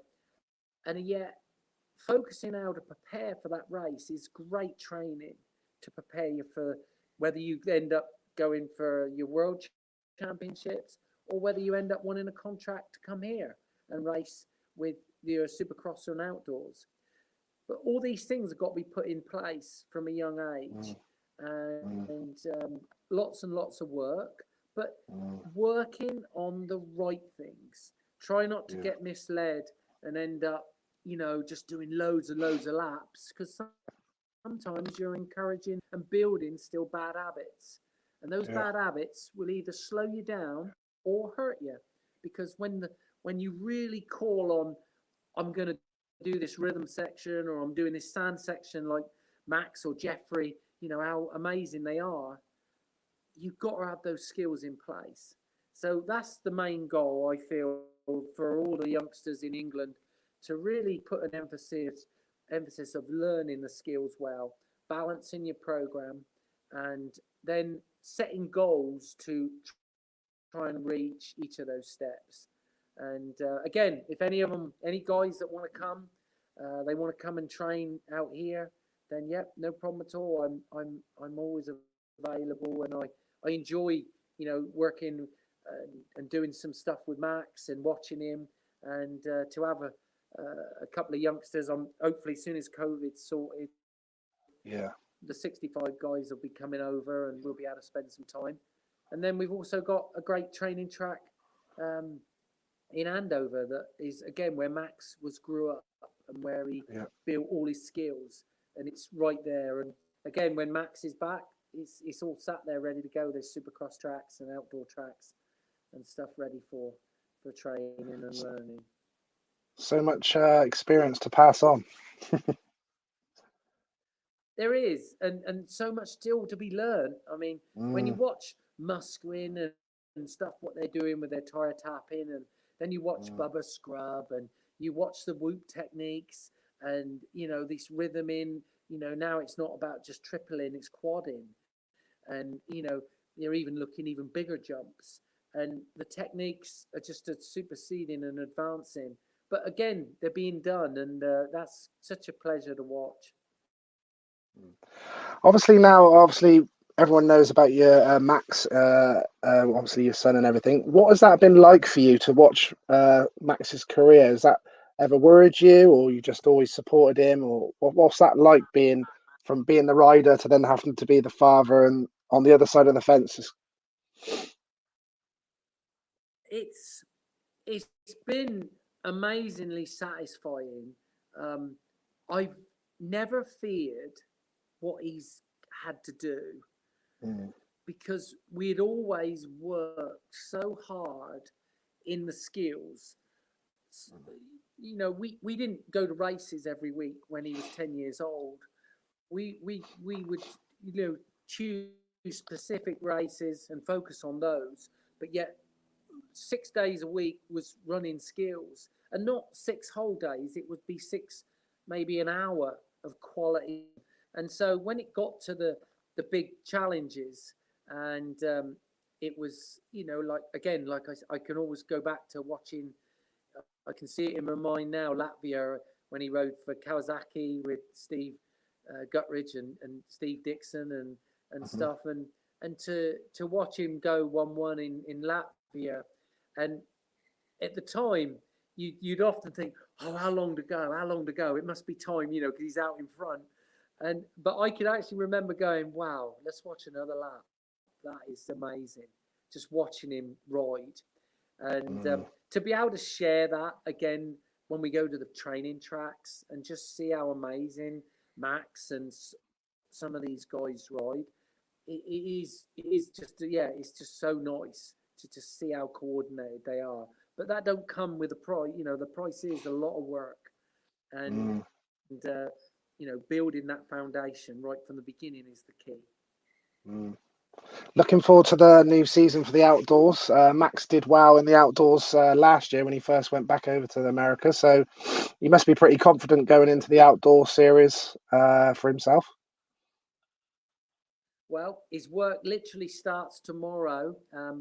He texted me and said, "Yep, I'll give you the final instructions, but I think we should be going to Glen Helen tomorrow, and I'll be doing a bit of video work, and which has been a lot of fun too. And I'll be doing some sand skills. This week is a few sand skills for the guys back in England, but it also enables me to spend time with Max. And so that all starts tomorrow. And we got about 3 weeks, and we'll be there. So first round Pala. Brilliant. Looking forward to that then. Just ask these couple of lads that have just asked a question, and then we'll let you go. Really appreciate your time doing this, Merv. It's been an absolute honour to speak to you, for sure.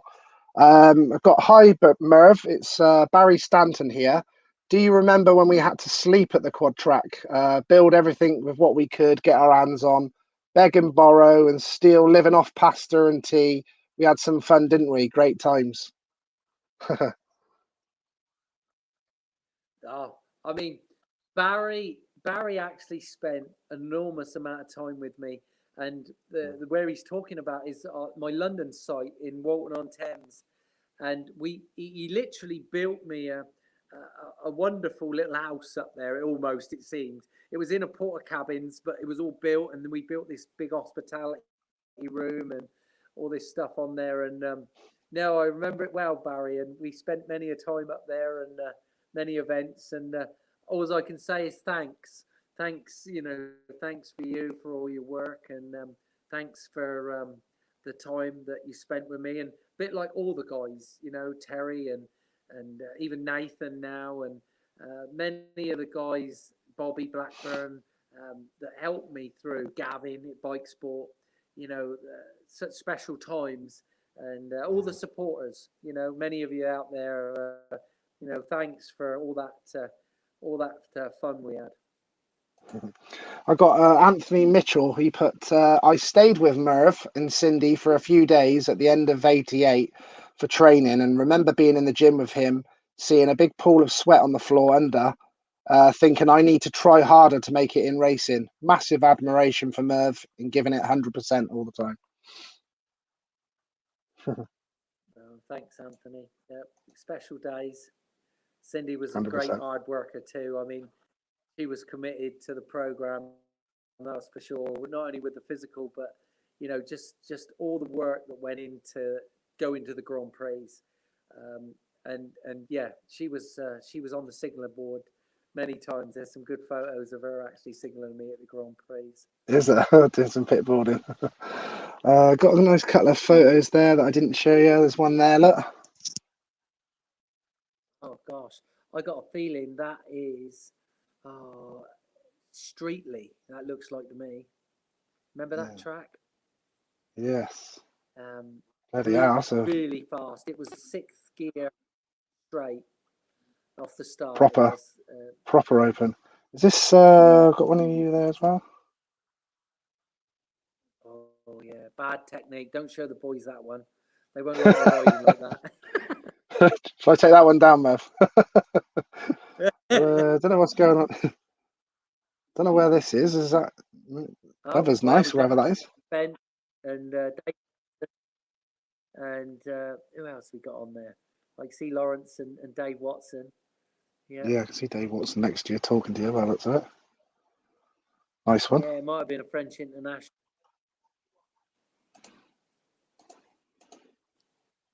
Oh, that was back in the support championships when I finished up on the. I think it might have been the first British chat. No, that's Thorpe in the back, and there's Banksy. Oh yeah, I can see him at number 1. Yeah. That's it. That's the first year in the top 40. So you see Banksy's 34. I'm 33. Yeah. So the top 5 went up. So I was 33. Mark was 34. He was second in the support championship, and that was our first year in. What was that like going in that first year with all them guys? Again, it was. I can remember Graham saying to me, "Right, you're in the top 40 now." Graham Noyce said, and he said you've got to finish in the top 5. By the end of the year, you've got to be top 5, and you've got to do all the Grand Prix. And it wasn't really a case of no. It was just like, oh right, okay, we better get to work. Yeah, that's got to happen. Yeah. Got some nice ones there. And it did. I got 5th in the first British Championship year, so that was good. That was a great year to start off with. You must have been really pleased with that. Yeah. No, it was. Is that Dobby there next to you? Maybe I think. Is that Ling? Maybe, I don't know. Would it be Ling? It might be Ling. Yeah, into that sandal. It looks pretty big there. Yeah. Is that Jamie Dobb next to you? I think in the pink. I think that's him at the top. Might be. Nice ones there. I've got a couple more. I think I got a nice one of you with Thorpe. I think is that Thorpe there, just next to you on the Kawasaki.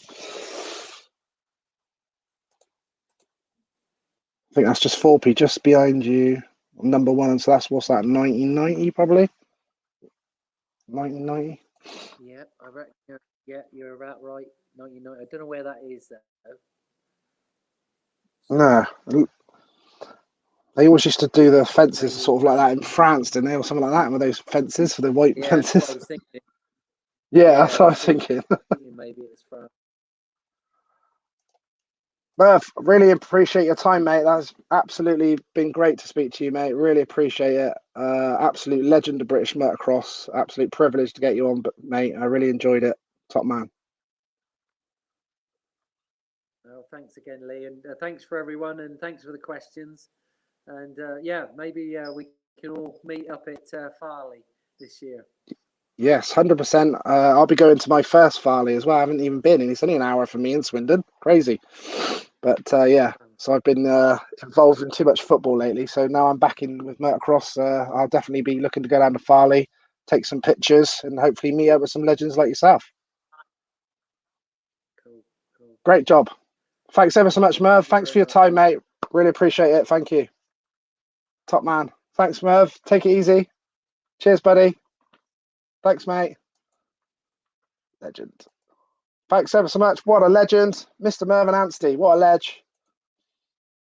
Awesome interview. Loved Mervyn Anstie. Like I said, when I first started as a schoolboy, 12 years old, my first pretty much experience, my dad bought me a Yamaha 80. Well, he didn't buy it, he made it out of parts. And I got to see Mervyn Anstie at his training school. So that was pretty much the only training school I pretty much did my whole time. So that was pretty cool. What a legend he is. So I'll put that recording out tomorrow for the interview tonight. Thank you very much for everyone coming on. On the competitions, hopefully we're going to have a new bike competition soon. So I'll keep you guys all updated on that. So you can check that out. Still got some tickets on the Ken Roxon signed MXGP shirt. There it is. Look, it's Red Bull KTM when he was racing in the MXGP. And it's signed there, look, on the back. Got about 40 odd numbers left if anyone wants a ticket for that, and then I'll be doing a live draw when that's all done. About the reunion, our BSMA reunion, Motocross and Spear Members reunion, we've only got 7 places in total for the entire event, and the maximum we can take is 352 riders, which is unbelievable. Really appreciate everyone getting involved. It's caught everyone's imagination. Everyone's looking to have a great reminiscing weekend, catching up with many guys and girls that we haven't seen for 10 to 30 years, as well as racing. We're going to have the Legends part on the Sunday as well, which will be its own thing. That's not including the 352 riders. That's a separate thing. So it'd be great to see some ex-pro motocross riders and spear riders come in there on the Sunday to do a couple of sessions, 10 to 15 minutes of some demonstration laps for everyone, get loads of pictures. Great to see them guys out. They can mix and mingle with you guys, get some autographs, that type of thing. That'd be great. So yeah, we've only got 7 places left in total, which are 5 spots left for the 250/500cc Super Evo group. There's only 5 spots left in that, and there's only 2 spots left in the 125 Super Evo. So that's it. 7 places left total. That is it. Then the full 8 groups will be full with 44 riders in each, and we can only take a maximum of 352. Did we imagine that we'd be having 352? 100% not. So it's amazing to have such a great amount of people come in. It's going to be friends and family. It's going to be an amazing weekend. Cannot wait. It was, like I said, it was a pipe dream sort of a year ago, but to have it all now, it's real. With working with Kevin Wheeler, it's been superb, great guy. We're going to make it the best we can possibly make it for you guys. We'll have the best medical support we can have there. We'll make it the best we can for all of you, that's for sure. So really looking forward to that. How many tickets left on the Roxon shirt? I think it's about 40 odd. Kev is the number we're looking at.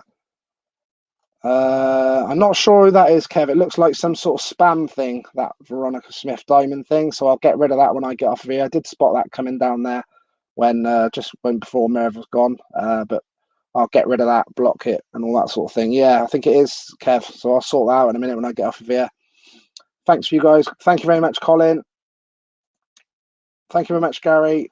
100% legend he is for sure, Gary. Anything else I want to mention? Tomorrow night, I've got a Speedway legend on, 3 times world champion, Ollie Olsen, also former world long track champion. He's a massive Speedway legend. He went on, ran Voyen's Speedway, was a director in the Speedway GP. Absolute massive legend in the UK with Coventry Bees, Wolverhampton Wolves. I believe in his early days he rode for the Newcastle Diamonds as well. So looking forward to that tomorrow night. That's 7 p.m. UK time live with Danish legend Ollie Olsen. So we'll look forward to that. And then obviously I've just announced today as well, massive AMA legend, Mr. Doug Henry. Going to have him live on this Friday night, 7 p.m. UK time. So make sure you're here with your live questions that you can put to them guys, and we'll put you up on the screen. Do you need a marshal? That's a good point. Lainey did mention this towards me. We are going to be asking for the volunteers to do marshalling. I've already got a few people have messaged me about wanting to marshal. Obviously, those guys wouldn't pay to get in, obviously, and they can come in. People like doing the marshalling as well, get close to the action and watch as well. So, yeah, anyone that wants to volunteer about the marshalling, that would be fantastic. I was going to put that out there anyway. If anyone was interested in doing that, you can get hold of us, get hold of me or Kevin. I did have some people that have been volunteering on that side already, so that's amazing. So if anyone out there, wants to do marshalling, that would be fantastic. We go back to the glory days of the BSMA days when everyone had to supply a marshal to even be able to ride for the weekend. So that would be nice if we can do that. So yeah, the answer is yes. So whoever that is, I know you haven't registered the name there, but you can message me about that. Thanks, John. Thanks for coming on, buddy. Thanks for all your questions. All great questions again. Great knowledge from all you fans. Awesome to get Mr. Mervyn Anstie on. It was great I did Max Anstey. We've seen his career, but a lot of you guys saw Merv through the 80s and 90s. It was a great era, as we all know. And it was great reminiscing with Merv. That was an awesome one for sure. So I will get the recording of this out tomorrow. Anyone that didn't get to see it live, there was over 100 live on here most of the night as well. So that's superb. So that's great, especially in the times now where everyone's getting out and a bit more free. I fell asleep before. It's nice to see the donation shirt there. Yes, Ben Piggin, you give me the MX Donations shirt. Thanks very much for that, buddy. Meant a lot because it's got the Fox Hill as well on the other side from the 98 Nations, as you all remember the Millet one with Carl Nunn, Mr. Malin and Herring. Hopefully 2 of them guys will be at the reunion as well. Fingers crossed. Anyone that wants to volunteer, please let us know. Yeah, there you go. Look, there's Kevin. And get hold of me or Kevin. Thank you very much, Mick, for coming on. No problem at all. Pleasure is all mine, buddy. Thanks for that, Ben. But you can watch all this back. This will be on my YouTube channel tomorrow, but I'll share the link out on all my social media tomorrow. And then I'll be preparing for the Ollie Olsen one. And then an amazing one on Friday with Mr. Doug Henry. Should be a really cool one. What a legend he is. He inspires many people. The amount of injuries that Doug had and came back and won races again and then got injured again. And still what he's doing now, still racing. All sorts of things is amazing. So yeah, it'd be awesome to get to speak to him on Friday. Thanks very much for your company this evening. Much appreciated, people.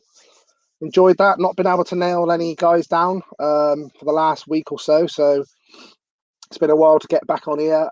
It's good now that we got 3 on the trot with tomorrow night and Friday night before the weekend. So I really appreciate everyone's time coming on tonight. I think that's everything I needed to say. Like I said, only 7 spots left for the BSMA reunion. So anyone that wants to get hold of me, let me know, or Kevin, and then he'll put you in touch with me to book in. Yeah, exactly that, Kev. Doug Henry, let's go. Can't believe that. That's awesome. Can't wait for that one. So yeah, so I will leave you with my dad's quote. There he is, look. Bring him in.